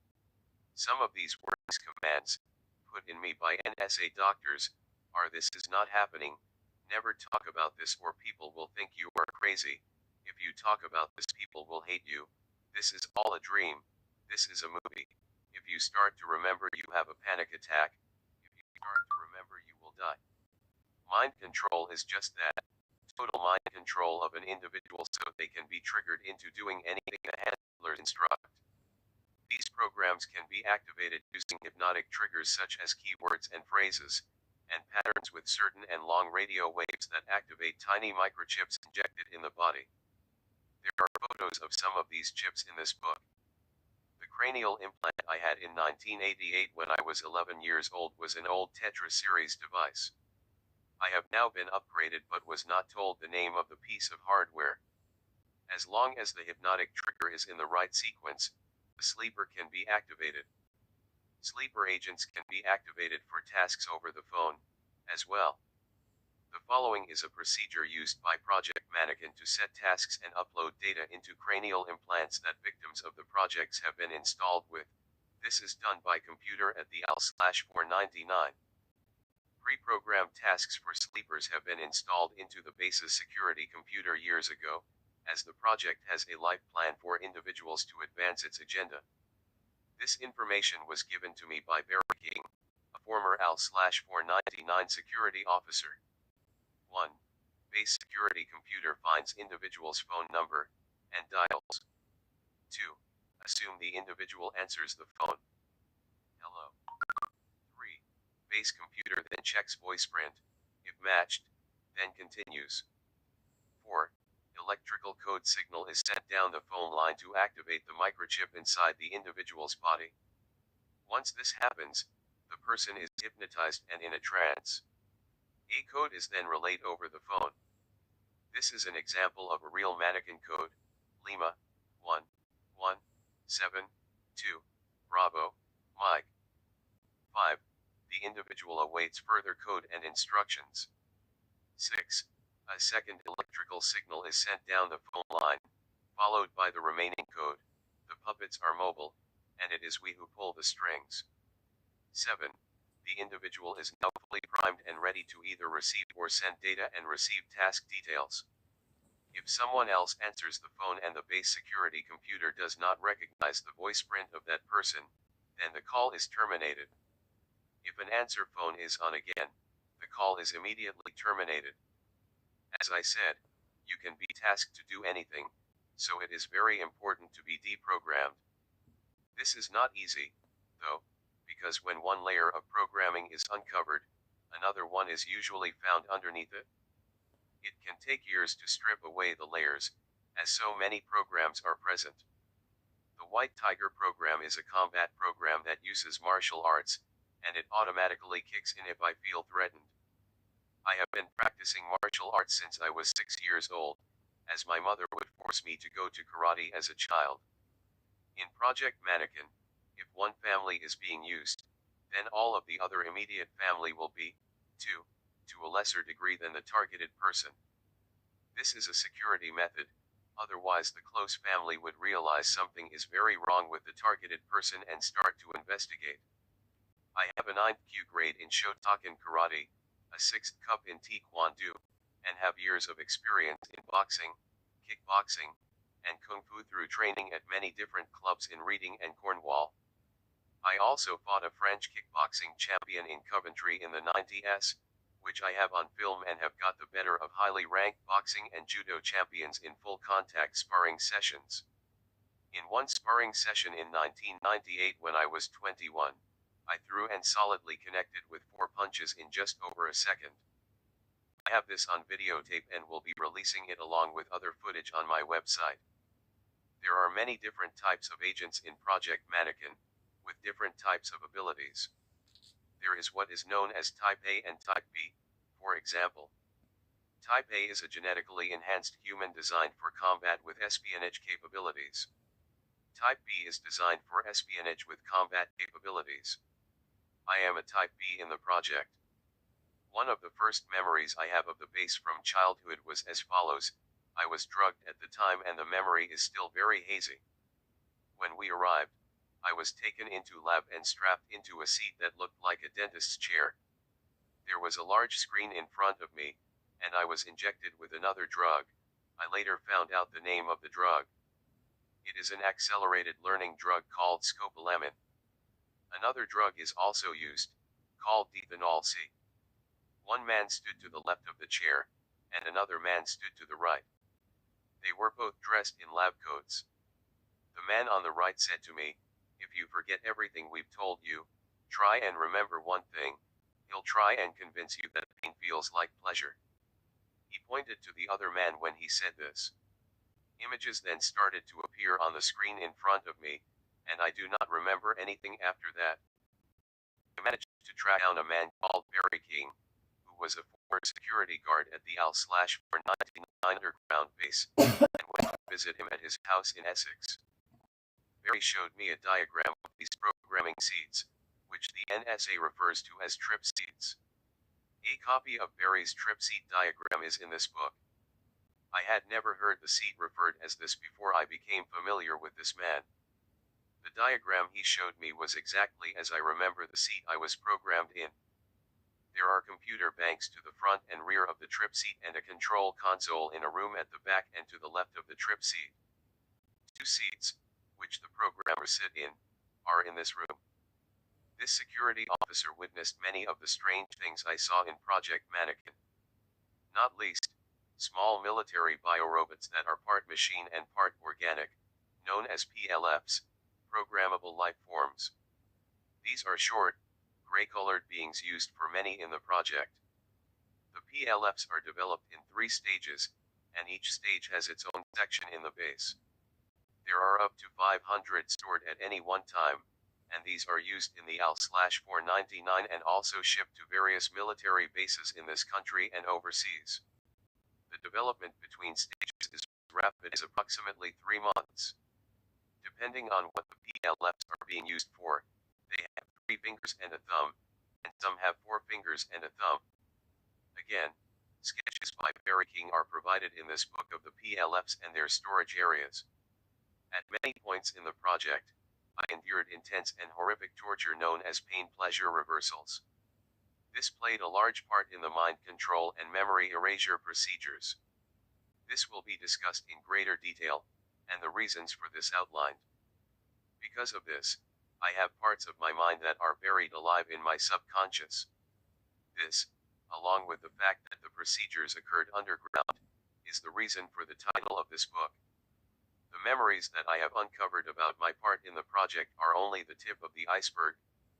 However, with the time, effort, and working with the right professionals who specialize in deprogramming mind control, I will be able to put the pieces of my life back together. My motivation for doing this is to eventually be part of shutting Project Mannequin down and exposing the NSA personnel who are involved in this horrific mind control and genetic experimentation.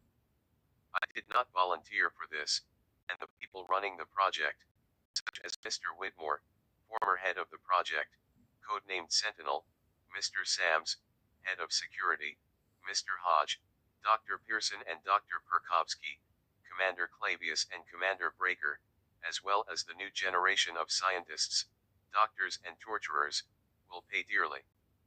Chapter 2, The Return of the Watchers.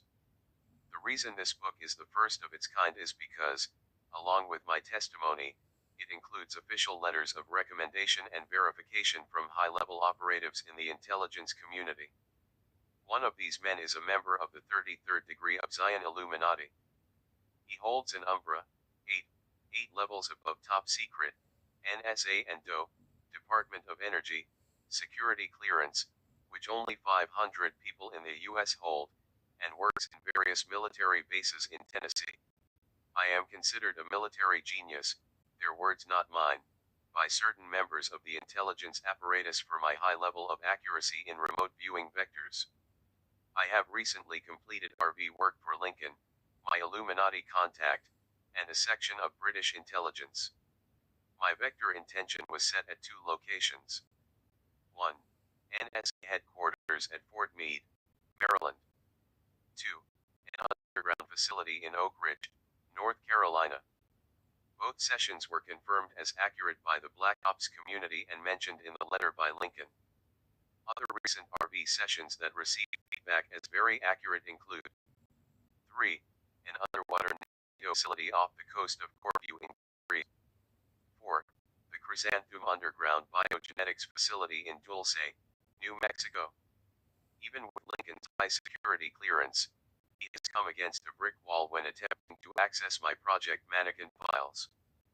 The personal details of my Mannequin files are so highly classified, the documents are Class 8, which means they cannot be accessed on the NSA database and must be collected or read on paper by hand. The operative must have a need. My files are stored in secure NSA facilities at Ashburton in Devon in the UK, Fort Meade in Maryland, and a facility in Utah. My Umbra files are stored at a facility in Linville, North Carolina. The remote viewing session I vectored for British intelligence was actually the secure at Fort Meade, where the Class 8 files are stored. This vault contains hardware so against it can detect remote viewers entering through tiny fluctuations in air and then disable them with electromagnetic/scalar waves. A small amount of my files have been located by an NSA operative, whom I will refer to as Silas, and given to me and the British intelligence faction I am involved with. This man is deeply embedded with Project Mannequin himself but cannot access half of my files.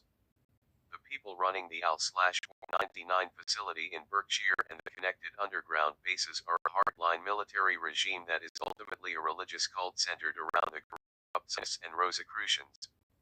These places are religious centers where so-called black magic rites are performed, ancient deities worshipped, and children trained and sacrificed. As former Illuminati member Leo Zagami says, black magic, the control of electromagnetic energy for harm, is the oldest form of military technique known to man. We are told in the mainstream media that children in uncivilized countries such as Burma, Africa, and South America are forced to join the military and kill for their country. Well, guess what, people? This exact same situation happens right here in the UK and the US, you are just not told about it. This situation is slowly changing with people like Kathy O'Brien, Duncan O'Finioan, Andy Perro, Spally, Cisco Wheeler, and others coming forward who were used by their governments for covert operations and trained from a very young age. These people are all from America, however, and the situation in this country is that Barry King and I are the only talking survivors of black projects in the UK. I am considered the youngest talking survivor of mind control projects in modern history. To understand Project Mannequin, we must get a basic understanding of the belief system of the people running it. I will not attack the Rosicrucian and Zionists as a whole because I know many great and noble men in these orders who have aided me in my cause to stop the horrors of the program. I count these individuals as my kinsmen. From my understanding, many of the secret religious orders of today, such as the Magi, the Zoroastrians, the 33rd degree of Zion, the White Lotus Society, the Rosicrucians, etc., are divided into 2 main factions. One is loyal in their beliefs to the so-called fallen angels, who were loyal to the fallen angel Lucifer, at the time of the Great Flood mentioned in the Bible. The Magi and Zoroastrians are known as the Muslim Illuminati and have centers in the UK, such as 440 Alexandra Street, Harrow, Middlesex, HAZ9TL, tel. 020-88660765. There are also Muslim Illuminati centers in Rayners Lane in London. The Rosicrucian Illuminati have centers in the UK at places such as the Francis Bacon Lodge in Peckham, London, and their HQ, which is at Greenwood Gate, Black Hill, Crowborough, TN61XE, tel. 018926531997. The White Lotus Society is known as the Chinese Illuminati and has over 250,000 assassins working for them. Former 32nd degree Mason Benjamin Fulford has been in contact with me and offered me protection by the White Lotus Society if I came to the East. However, this is not viable at the present time. Benjamin was threatened by ninjas working for the Western Illuminati when working in Japan and came under the wing of the White Lotus Society because of this. There is now open war between the two factions. Google Chinese Secret Society warns Illuminati to understand this. The fallen angels were known in Hebrew as Iron, meaning those who watch. This is translated into Greek as Grigori, meaning watchers. Other factions of these secret societies base their teachings around more Christian principles in the ancient Book of Enoch. This ancient text includes accounts of the watchers, and many of the early Christian church leaders used the work from the 1st to the 3rd centuries AD. During the age of the church fathers, from the 4th century onward, the Book of Enoch started to become suppressed. This led to the strange decision by Saint Augustine, AD 354 to 430, that the Book of Enoch was too old, Obinamian Antiquitatum, to be included in Scripture. Rabbi Simeon ben Jacques also worked toward the book being pushed underground when he declared that all are cursed who believe angels are flesh and blood beings that physically came to earth. This is exactly what they are, however. What we know as angels are extraterrestrial beings, as anyone investigating subjects mentioned in this book is starting to realize. The belief in physical angels was declared as heresy, and the text did go underground and straight into the hands of the secret societies. The benevolent sections of the Illuminati and other secret societies are loyal in their beliefs to the angels of Yud-Vav-He, which is one of the Hebrew names of God. This is why the real secrets of Freemasonry are taught at the 33rd degree. The Watchers descended from other planets onto Earth in ancient times onto Mount Hermon just north of Dan/Kaish in the Middle East. This mountain is on the 33rd degree latitude. When you reach the 33rd degree of Masonry, you enter the Illuminati degrees and are taught the secrets of the angels. Conspiracy theorists who say that the Illuminati and Freemasonry are responsible for all the evil and corruption in the world do not know what they are talking about. At the same time, I would say that corrupt factions in these groups are responsible for much of world's problems. Do the trials and initiations of Project Mannequin make an individual stronger and wiser? The answer is yes, there is no doubt of this. It also leaves the individual involved with a type of bloodlust that is very dangerous, and many people involved in the project have ended up committing suicide and experiencing chronic drug and alcohol addictions. Many have also developed depression and panic disorders later in life. The use of children in the project is also unacceptable in my view. At this point, I have to ask myself why I was tricked and forced to take part in high-level Rosicrucian rituals, such as the 3-room atrium initiation in 2006. I will discuss this in more detail, but on contemplating this, I have come to the following conclusion. The Illuminists will argue that only individuals trained from childhood in certain blood trials, where each level becomes more dangerous, can survive the military campaigns they will carry out as adults. They say this is not just a matter of national security for any one country but the survival of the human race. What is so horrific that a soldier must be trained from early childhood to endure? The shocking answer is that Project Mannequin operatives will come face to face, sometimes even in conflict situations, with malevolent and terrifying extraterrestrial and extra-dimensional life forms. These xenobreeds are so terrifying to witness, the sight of one could kill or drive insane most ordinary men. This may sound laughable to the uneducated civilian but is taken deadly serious by those in the highest corridors of power.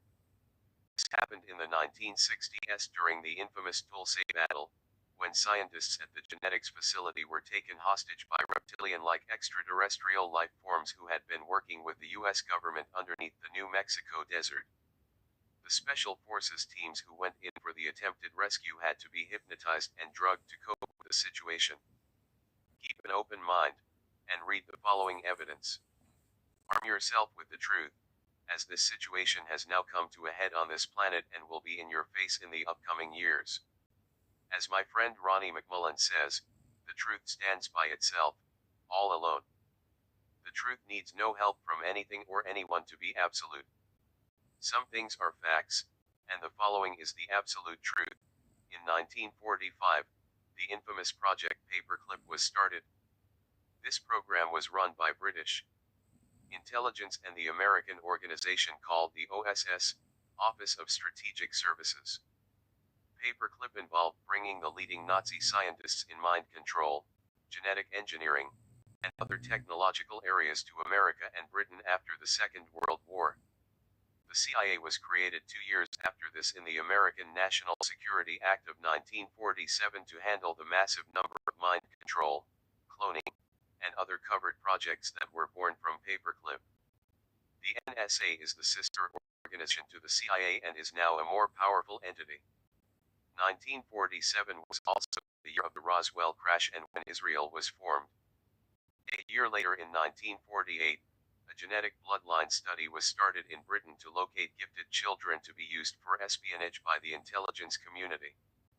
This was called Project Anvil but changed its name to Project Oak Tree in the 1950s. Oak Tree was under the command of the NSA by this time and was being run from Harwell Genetics Laboratories in Oxfordshire. It was connected to all the major hospitals in the UK and was connected to the Mannequin program that I was born into.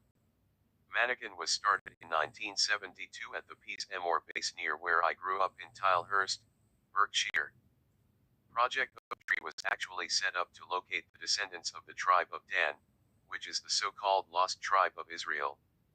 These Middle Eastern people were of white skin, and the descendants are not actually lost but kept secret. Some people may have heard of the British Israelites, and Gordon Brown is heavily into this school of thought. The tribe of Dan traveled from Dan, Kaish in Hebrew, just below Mount Hermon and went up into Greece around the time of the Exodus. In Greece, they were known as the Spartans. From Greece they traveled to France where they were the Merovingian priest kings and other French royal lines. From France they traveled to Scotland, Ireland and America. They were known as the Tuatha Dé Danann in Ireland and Celtic clans, such as the Campbells in Scotland. They were worshippers of the goddess of energy, such as Asartes and Ishtar, and were heavily into animal shamanism, such as bird and snake symbology. The eagle is one of their symbols, and the eagle on the American coat of arms and the NSA symbol represents the tribe of Dan. The owl is also another of their symbols, which represents the angel Ishtar. I have only discovered in the last couple of weeks that the Hebrew name for Dan is Kaish. When my 5-year-old daughter was born, I named her Kaisha and I had not even heard of the tribe of Dan at that time. On the way to Truro Hospital, when her mother went into labor, an owl committed suicide by flying into the windscreen of the car. It seemed to direct itself at the car in mid-flight. Kaisha is some kind advanced being.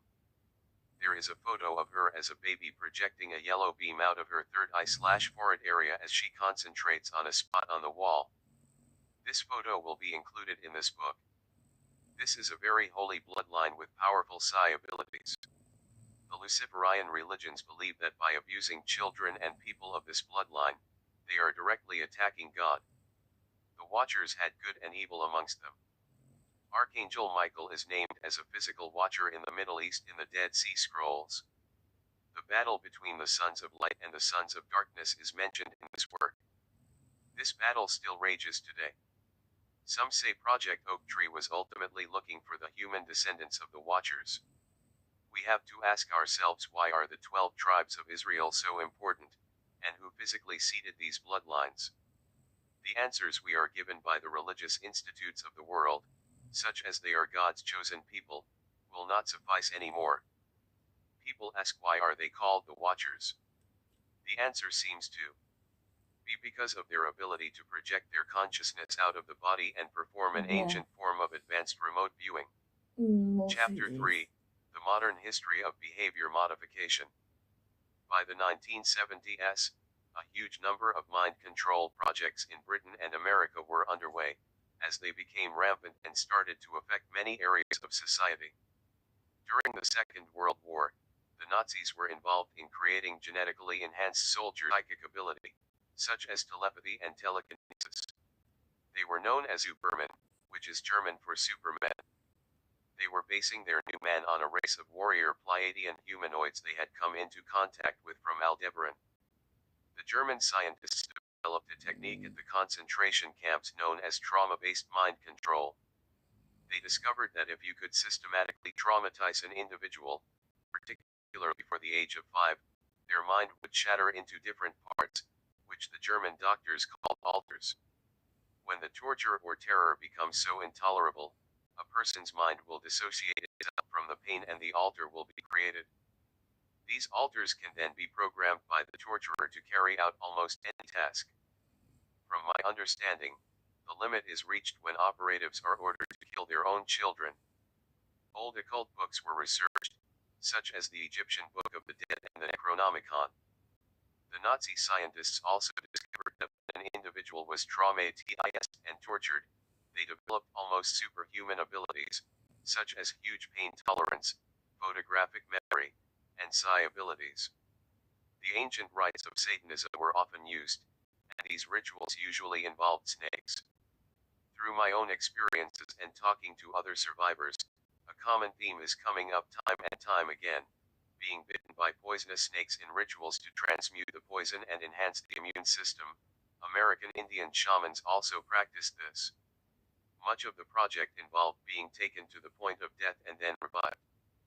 Kathy O'Brien, in her book Transformation of America, calls some of the CIA programming centers near-death training centers.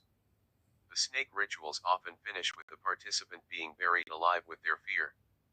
This involves being put in a coffin with a number of large snakes and then being buried in the ground and left there for hours. When dug up, the subject has gone beyond fear, according to the handlers. I'm still trying to work out if this is true, as I have no fear of very dangerous things but have massive panic attacks at small insignificant things. This is an ancient technique that was used in Egypt and many other places. A child would be picked as a candidate for a certain mystery school. Some of these mystery schools used more compassionate training methods, but all of them involved facing fears and danger at the upper levels. I was always taken through a 3-room atrium ritual in Project. I had to learn what was actually happening in later years through study of the Rosicrucian teachings. The ancient and modern shamans were taken into 3 rooms. In the first room, they were asked questions by the master, such as, "Do you wish to know the mystery of your being?" The initiate said yes, and they were then taken into the second room. In this room they were shown such magical secrets as ancient artifacts. In the third room they had to pass a dangerous test, such as fighting another mystery school member or a wild animal. Certain cultures, such as the Celtic people, practiced psi phenomena for generations in ancient rituals. Modern individuals and families of these old bloodlines made the most suitable candidates for trauma-based mind control because, although they may not have practiced psi abilities themselves, these abilities were still in the person's genetic memory from their ancestors. This discovery, combined with trauma-based mind control and the latest advancements in military technology, made a very powerful recipe for the creation of a Überman. The implications of this for groups that wish to control the world are obvious. Heinrich Himmler and the Special Projects Unit of the SS ordered a Nazi research program into Northern European families. The families targeted for this research program were the ones who had practiced multi-generational rites of Freemasonry, occultism, and Satanism. Joseph Mengele, the infamous Angel of Death from the Auschwitz concentration camp, stayed at the Tavistock Mind Control Institute in London when British intelligence brought him here after the Second World War.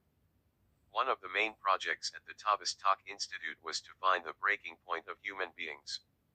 In trauma-based mind control, a mental grid is programmed into the victim using torture and other methods. The victim's mind would then break into 169 fragments or alter personalities. A type of electromagnetic grid would be incorporated into the brain, and this would affect brain waves. With the use of cranial implants, an artificial alpha wave transmission could be sustained in horrific situations. This would enable the operative to stay completely calm in intense situations. Each alter holds memories of the specific mind control procedure and is unaware of the existence of the others because of amnesic walls between them. Certain medical symptoms of this procedure have become known today as MPD, multiple personality disorder, or DID, dissociative identity disorder. In mind control cases, each alter or personality can be programmed for a specific task or ability and then called forward using hypnotic triggers. This is done by the handlers of the relevant mind control project to activate the ability and complete the task.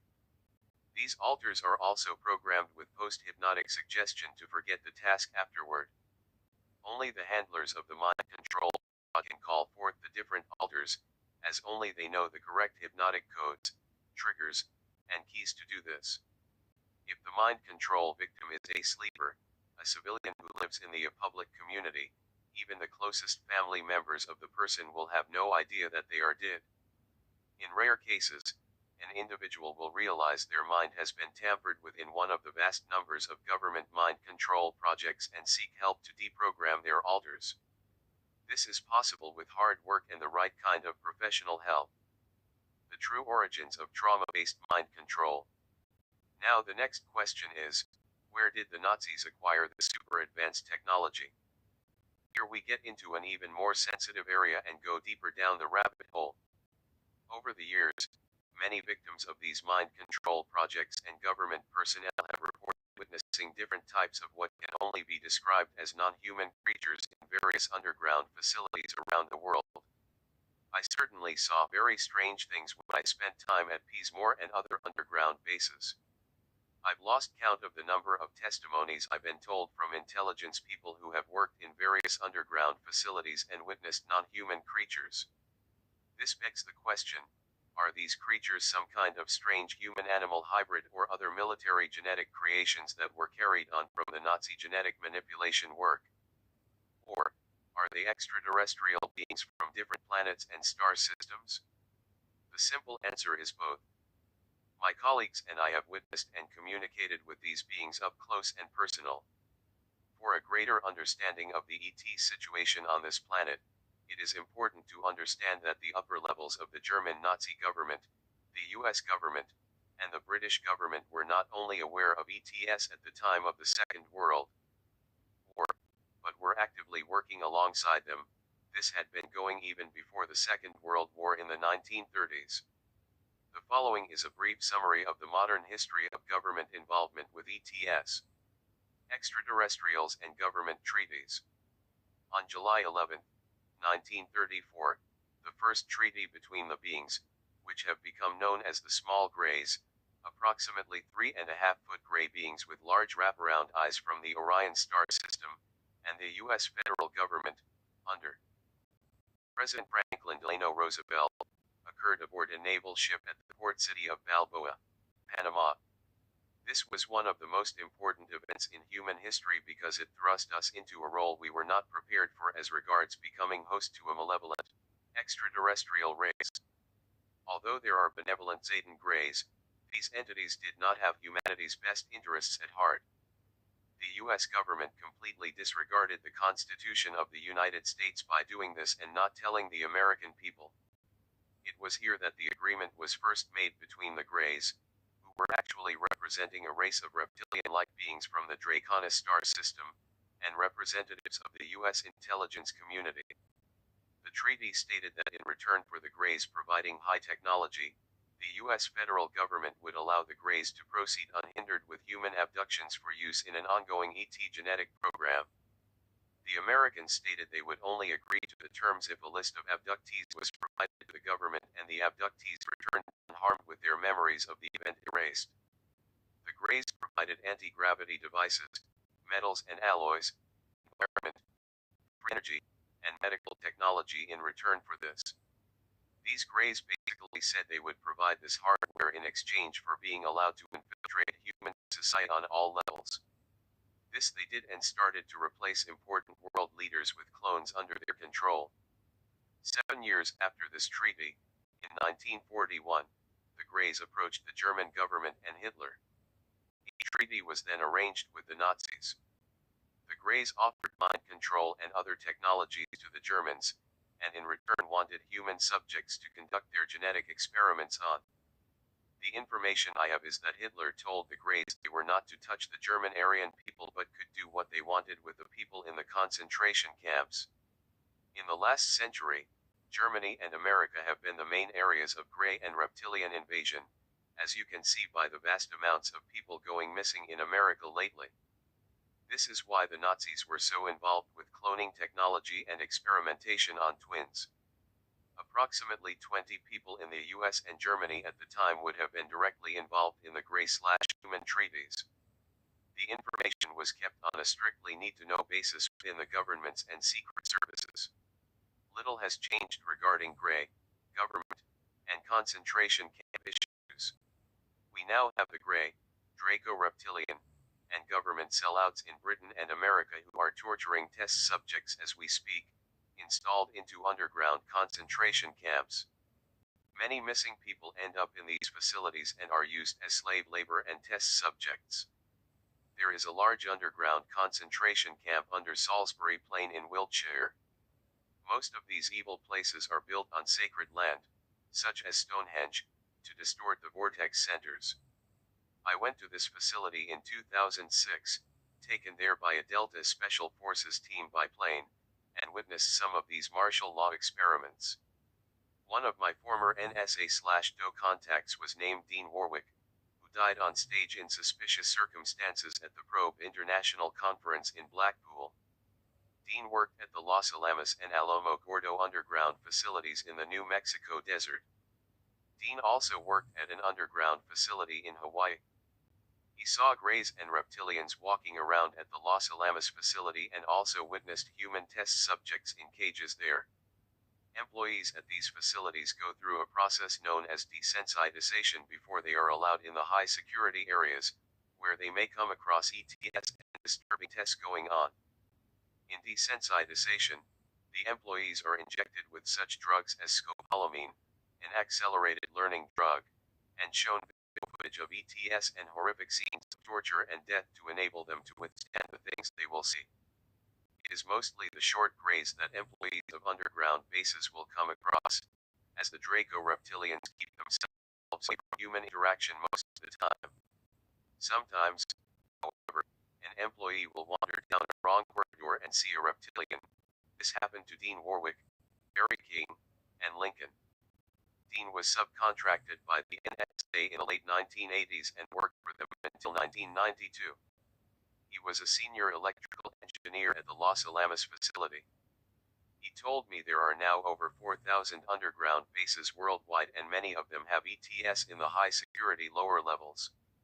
X5 also said the underground concentration camps in America and Britain are known as D4 facilities, deep underground military prisons. The major bases worldwide are mainly under the control of the NSA and are classified D1, deep underground military bases, D2, deep underwater military bases, D3, deep under mountain military bases, and D4, deep underground military prisons, although Lincoln informs me these classifications have now been changed. The Grey and Draco reptilian ETS working together with the upper levels of different countries' governments is known by intelligence insiders as MIEC, Military Industrial Extraterrestrial Complex. Another NSA contact, X3, told me that a global Masonic apparatus above the 33rd degree is controlling upper levels of many governments of the world. The 33rd degree is officially the highest Masonic degree, but in reality, there are many degrees above this. This Masonic degree is the first real level of trust, and most Freemasons never get above the lower blue degrees. You are either born into a certain bloodline, or you do something that sets you apart from Joe Public and are brought into the elite inner circle. On level 33, a Mason often gets access to the highly classified areas of the MIEC. This Masonic degree is known as the first level of illumination. George Bush Sr. is reported to be above the 42nd degree and is deeply entrenched in the MIEC. Insiders also refer to the MIEC as the octopus. The octopus spreads its tentacles. As the MIEC began to expand in the early 40s, The second extension of the 1934 Gray and U.S. government treaty was signed in 1944. This treaty was renewed every 10 years from 1934 to 1964, and the treaties still are being renewed today. Lincoln has just recently visited the Chrysanthemum Biogenetics facility in Dulce, New Mexico, as a new archive system is being set up there. A scientist who has worked there since the 1970s informed him that a new treaty has just been signed. If people want to know the name, email me and remind me to ask Lincoln. I will then attempt to put this information into the public domain.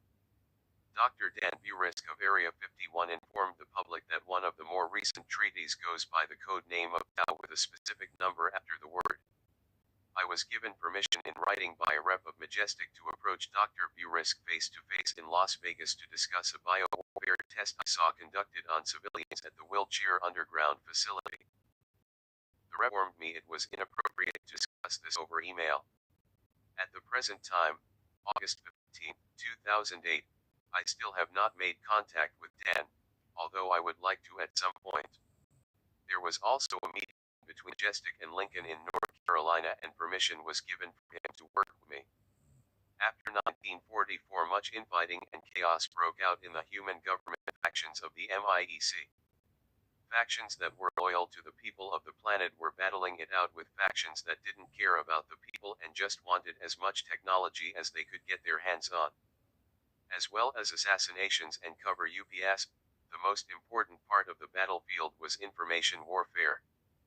Positive MIEC factions would leak information into the public about the true ET situation, and then negative factions would come behind them and cover it up with damage containment and psychological warfare programs for the public, known as chicken feed. Chicken feed still goes today and has become more complex and confusing. Without wires, intel speak for inside connections, it is almost impossible to know what is really going in the world. The NSA is all over the internet. They are buying up independent journalists, who are not part of controlled mainstream media, to spread their disinformation campaigns. Hollywood is a major vehicle for this, and the protocol seems to be this. Any details of covered projects leaked out are made into a film or included in sections of films so the uneducated public dismisses all the information as science fiction. Hollywood and NBC producer Bob Kiviat has been in touch with me, and I have helped him with his upcoming documentary about a colleague of mine named Simon Anderson/John Leonard Walson. A friend of the actor Dan Aykroyd has helped me with some of the information in this book. This man is a member of the U.S. intelligence community and has helped Dan write film scripts. He is interested in developing a film script based on my life, but nothing is set in stone when it comes to Hollywood. A colleague of mine named Anthony Pike has also been in touch with Gordon Novel. Gordon is involved with actor Bruce Willis on a new film project called Kingdom Comes. Gordon is heavily connected to the CIA and is the director of the RAM group based in Las Vegas. I am currently waiting to hear from him. We have been told there was a falling out between RAM and Majestic, but with all factions currently sitting around the table for talks, maybe this can be resolved. Let's act like gentlemen and see what can be worked out. Before we go into greater detail regarding the treaties, let's talk more about suppression of real information. Let's take, for instance, the infamous GNP, Godlike Productions, public internet forum. This site has millions of users, but it is controlled by moderators at the Tavistock Talk Institute. There is basically a large room full of computer intel geeks at the facility on Tabernacle Street in London. They control the flow of information here. I've posted sensitive information there and had my mother's address in Street Ives put on the thread with indirect threats on her life. I've also had some intel guy with a conscience give me a list of my father's European drug trafficking routes when he was alive. Add to this, there have been unmarked black helicopters to dive bomb my flat 2 hours after posting RV techniques there. That was good for a laugh. Broken promises. By 1944, the Gray/Human Treaty was showing signs of stress, as it was discovered that Greys were abducting more people than they were putting on the government lists. In May 1954, Under the Eisenhower administration, the third extension of the Gray and U.S. government treaty was signed, the Grenada Treaty. The Orion Greys and Draco reptilians blatantly broke the terms, as we shall see later in the book. The Grenada Treaty was agreed upon under the Holloman Air Force Base in New Mexico by the Greys and the Ultra unit of the NSA. The name of the facility under Holloman AFB was codenamed Dandelion. All this may have changed now. The Ultra unit was one of the most elite and super secret of the NSA factions at the time, and by Project Paperclip Nazis were the NSA after 1945. All Ultra members were cloned humans. Documents this treaty and the original materials from it can be found today at an NSA facility called Blue Moon. Blue is code word meaning extraterrestrial related. Blue Moon is an underground facility beneath Kirtland Air Force Base in New Mexico. The entrance to the base is in the Manzano Mountains. Inside Blue Moon is the technological headquarters of the very secretive DOE, which Lincoln and Dean Warwick work at for. Today, the DOE at Blue Moon is building free energy devices, developed from Gray and Draco reptilian technology, for use in space. Many advanced space-based weapons have been built, as well. MIEC insider Dr. Bill Deagle was told by the director of the U.S. Space Command that they control every cubic centimeter of space between here and Mars. The director also told Bill that they have weapons that would make George Lucas drool if he knew about them. Trillions of dollars have been spent on this technology over the decades since the first modern Gray and human treaties were started. Bill Deagle points out this is not just one government administration or the transnational corporations involved in these areas. He says we are dealing with malevolent evil on a galactic level. Dr. Bill told me over the phone that he worked with employees of underground facilities in the U.S. who were suffering from post-traumatic stress disorder because of witnessing ET/human hybrids and other horrors in these bases. He was also asked to join the 33rd degree illuminated Masonic levels of the MIEC. He is considered a dangerous man who knows too much by these groups and was approached by a Frenchman, codenamed Pinder, after Bill's daughter was born. Bill told me Pinder looked to be in his late 50s with a very professional manner. He wore an expensive suit, had manicured nails, and seemed to disappear when he walked off down the street after Bill refused to become part of the organization. Technology exists called thermoflash that can render a Secret Service man invisible to the naked eye. It is a small device that can be worn on the belt and activated at will. A Secret Service man can also be put through a thermoptic field and will become invisible to the naked eye for over 48 hours. There is no need to carry the thermoptic hardware around if you are put through the field. However, after the 48 hours is up, the agent starts to phase back into sight and becomes violently ill for a short time. An American woman who lived in Nevada contacted me last year and told me she had hired a private detective because of black government-type cars regularly circling her house, parking outside, and following her when she was driving. One night, she was driving along a desert highway and one of the black cars started to follow her again. She managed to lose it by hitting the gas and sharply turning into a quiet side road. She turned the engine off and got out of the car to wait until the car following her had driven off. This woman then told me she heard footsteps crunching on the gravel toward her, but she could see no one there. She said she felt something next to her, and an invisible hand then grabbed her crotch. She panicked and jumped back into her car and drove off. Military advancements and Project Plato. With each ET/human treaty, the governments were becoming more advanced, and there were now groups of people that were literally thousands of years more advanced than the civilian population. For every 1 year that goes by, since the start of these treaties, military technology advances by over 50 years. I heard it best from Phil Schneider, who said that every now and then, the public gets a new computer or some other piece of technology from the MIEC, but these are just little trinkets similar to when the early white American settlers would give beads to the Indians. On April 15, 1964, two U.S. intelligence personnel met under Project Plato with the Greys in the New Mexico desert to arrange a meeting on April 25 at Holloman Air Force Base in New Mexico. This meeting was to renew the treaty that had started in 1934 again and was a psychological bid to buy time in order to solve the problem of the Greys and Draco reptilians. The upper levels of U.S. intelligence now believe the Greys and Dracos had this planet timetabled for invasion and takeover between the years 2000 and 2030. I have come across huge amounts of evidence that many Greys and Draco reptilians may have actually been on this planet, installed underground, since at least the time of ancient Babylon. They may have been covertly subverting the human surface population over a long period of time in preparation for the return of the fearsome Draco Prime overlords from Alpha Draconis. Around 1887, several disc-shaped craft were observed in the sky. In 1887, U.S. President Grover Cleveland created a secret committee to investigate these objects. He secretly funded the 5-member group. Grover Cleveland was the only U.S. president to serve 2 non-consecutive terms.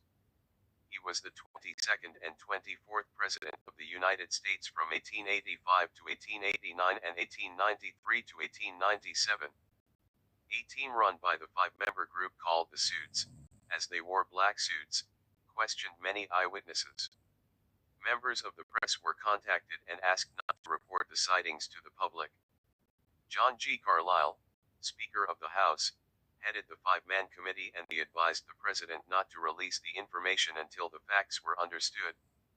The more information they gathered, the more they realized this was a job too big for the small committee.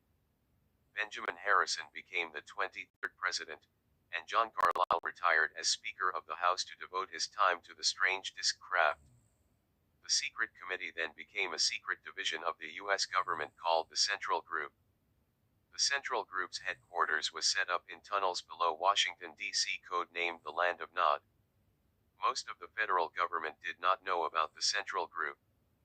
At this time, England began seeing strange flying craft. In 1896, the English skies were full of glowing orbs that crisscrossed the sky in the day and night. Queen Victoria appointed a secret group to investigate these flying objects, and secret studies in England led to contact with the Central Group in the U.S. They quickly joined forces and became the United Nations Intelligence and Tactics Agency for Aerial Phenomenon or Central Unit AAP, also known as UNITAAP or UNITAP. UNITAP was divided into 4 sections. Their symbol became a red cross within a circle, which was associated with the planet Mars. In 1933, Central Unit AAP was officially shorted to the code name Central Unit. Later, this name was leaked in England, and a cover story was created involving various science fiction stories to cover the real activities of UNIT. After this time during the ET and human treaties, UNIT took control of the central core of the National Security Council, NSC, NSA, CIA and ONI, Office of Naval Intelligence.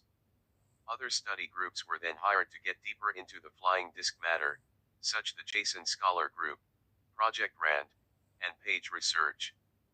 These groups were connected to MAGIC, Majestic Agency for Joint Intelligence Command, also known as Majestic. MAGIC security codes were Magic Umbra, Critical, and Ultra. Ultra was above top secret. There is talk of introducing new code words for classification systems. Lincoln has heard the words Corona, AIMPOINT, Hypernova, and Arc. In 1951, there was a Majestic meeting in Paris, France, in which the organization expanded to take in other countries. The cover was MJ, Magnetic Journey, Studies. Majestic was also known as MJ, 12. They met with key powers in 12 countries, the US, England, France, Germany, Canada, Denmark, Russia, Sweden, Norway, Poland, Greenland, and Colombia, with links to other countries in South and Central America. Chapter 4, The River of Love. Project Nanmu and Hale-Bopp. At the time of the 1934 Gray and U.S. government/UNIT Treaty in Panama, UNIT was involved in the secret infiltration of reptilian ETS into the western U.S. joint underground bases. Many of these bases were hidden underneath Indian reservations, and the primary bases were in Nevada, Arizona, New Mexico and Utah. From this point on, the reptilian beings came to this planet in force every 13 years, 1934, 1947, 1960, 1973, 1986, 1999, 2012. Many of my contacts claim this may be the date of the final Draco-reptilian invasion, but I cannot be certain about this. In 1986, the white-colored Draco Prime arrived into our solar system in the Draconian planetoid, which we know on Earth as the Hale-Bopp comet. The Draco Prime, traveling from the planet Typhon in the Draconis star system, was checking on how the takeover of Earth, which they call Sol 3, was coming along. Hale-Bopp kept making course alterations because it was under intelligent control and was photographed with an object behind it, which was a Draco Prime mothership. Hale-Bopp incited a great degree of panic in the human population because we are telepathic beings who can feel danger. This was notable in the mass suicide of the followers of the Heaven's Gate cult that was reported in the mainstream media. They said Hale-Bopp was being followed by an alien spacecraft. I was told by an NSA contact, whom I'll refer to as X3, that the Heaven's Gate cult was under U.S. intelligence trauma-based mind control and that Admiral Bobby Ray Inman ordered the triggering of Omega alters in the cult members. A lot of people in the intelligence community are not going to be happy about me naming old Bobby Ray, but the truth is all coming out now. Omega is a self-destruct, suicide alter that can be triggered in a mind control victim. Reasons for doing seem to be to discredit all the talk about an alien spacecraft behind Hale-Bopp and to make it seem like religious hysteria. X3 told me there were mind control programmers in the Heaven's Gate cult who were ex-NSA and some of the best programmers in the business. They must have been very advanced programmers because some of the cultists who committed suicide at their mansion in San Diego in 1997 had been persuaded to go through castration beforehand. They were also heavily into yoga, qigong mediation, and had an outstanding diet. X3 says because of this, they had made telepathic contact with the Draco mothership behind the Hale-Bopp comet. He also said that Admiral Bobby Ray Inman had ordered a hotshot, intel speak for a stellar weapon attack to activate sleeping mind control programs in people, and a white van pulled up outside the mansion with NSA agents inside who were armed with frequency generators to remotely trigger the Heaven's Gate sleepers. The following information comes from a U.S. intelligence community contact, X13, who is the friend of Dan Aykroyd. He says the Heaven's Gate people were connected to DARPA, Defense Advanced Research Projects Agency, and a government group that currently controls the internet, called SAIC. Several of the cult members were involved in advanced computer projects, and others created websites. Beverly Hills computer businessman, and former car thief, Nick Matsourakis employed about a dozen cult members to design worldwide websites. Nick Matsourakis was one of the men who found the bodies at the mansion. He went on to help raise $54 million in an internet venture called ussearch.com. Then he founded a company in China with his partner, none other than Nicholas Rockefeller. Their company was called Global Agora and is one of the first U.S. companies to have been launched in China. The Heaven's Gate group started an underground housing complex. They built part of it and were then disrupted so they would be forced to relocate to a place where they could be monitored more effectively. X13 also claims that Bobby Inman's hitmen suicided the cult members to discredit the reports of an ET ship behind Hale-Bopp and also because the Heaven's Gate people had encryption programs that would make it impossible for the intelligence community to spy on internet users. Bobby Ray Inman was ex-director of the CIA, former head of the NSA, a retired four-star admiral in the Navy, and one-time Clinton nominee for Secretary of Defense. A website with information about Bobby Inman's connection to the cult member deaths recently disappeared off the internet. Sam Chespahani, an Iranian immigrant, was the man who is reported to have rented the multi-million-dollar mansion in San Diego to the Heaven's Gate group. The cultists put together a movie script about the return of the Draco reptilians to Earth. The NSA did not want this movie made, and this fact contributed to Bobby Inman's decision. The Rockefeller family is connected to this tragedy and is interested in reptilian stories for means of control. Years before, the Rockefeller family was involved in the October 30th, 1938 Mercury Radio Network's War of the Worlds broadcast. Orson Welles' broadcast was no mere show business stunt but an experiment in fear. The broadcast was a psychological warfare test to test the public's reactions to ET news. The reaction from the broadcast was mass panic and one man committed suicide. A grant from the Rockefeller Foundation to Princeton University helped create the Princeton Office of Radio Research. The director was Paul Laserfield, an Austrian Jewish émigré and social psychologist. He teamed with two associates, psychologist Hadley Cantrell and CBS researcher Fred Stanton, who was a PhD in psychology and who eventually became the network president.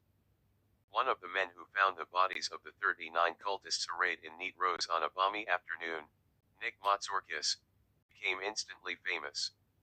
Soon, he sold the rights to the story of the Heaven's Gate group to the Hollywood Entertainment Company, for which he and some of the dead cultists worked. A probation officer saw him on national TV after this and recognized him as a wanted villain who skipped out on his sentence. He was jailed and returned to Cleveland. Nick Matsourakis sold production of Story of the Cultist Death to Adnan Khashoggi's Genesis subsidiaries.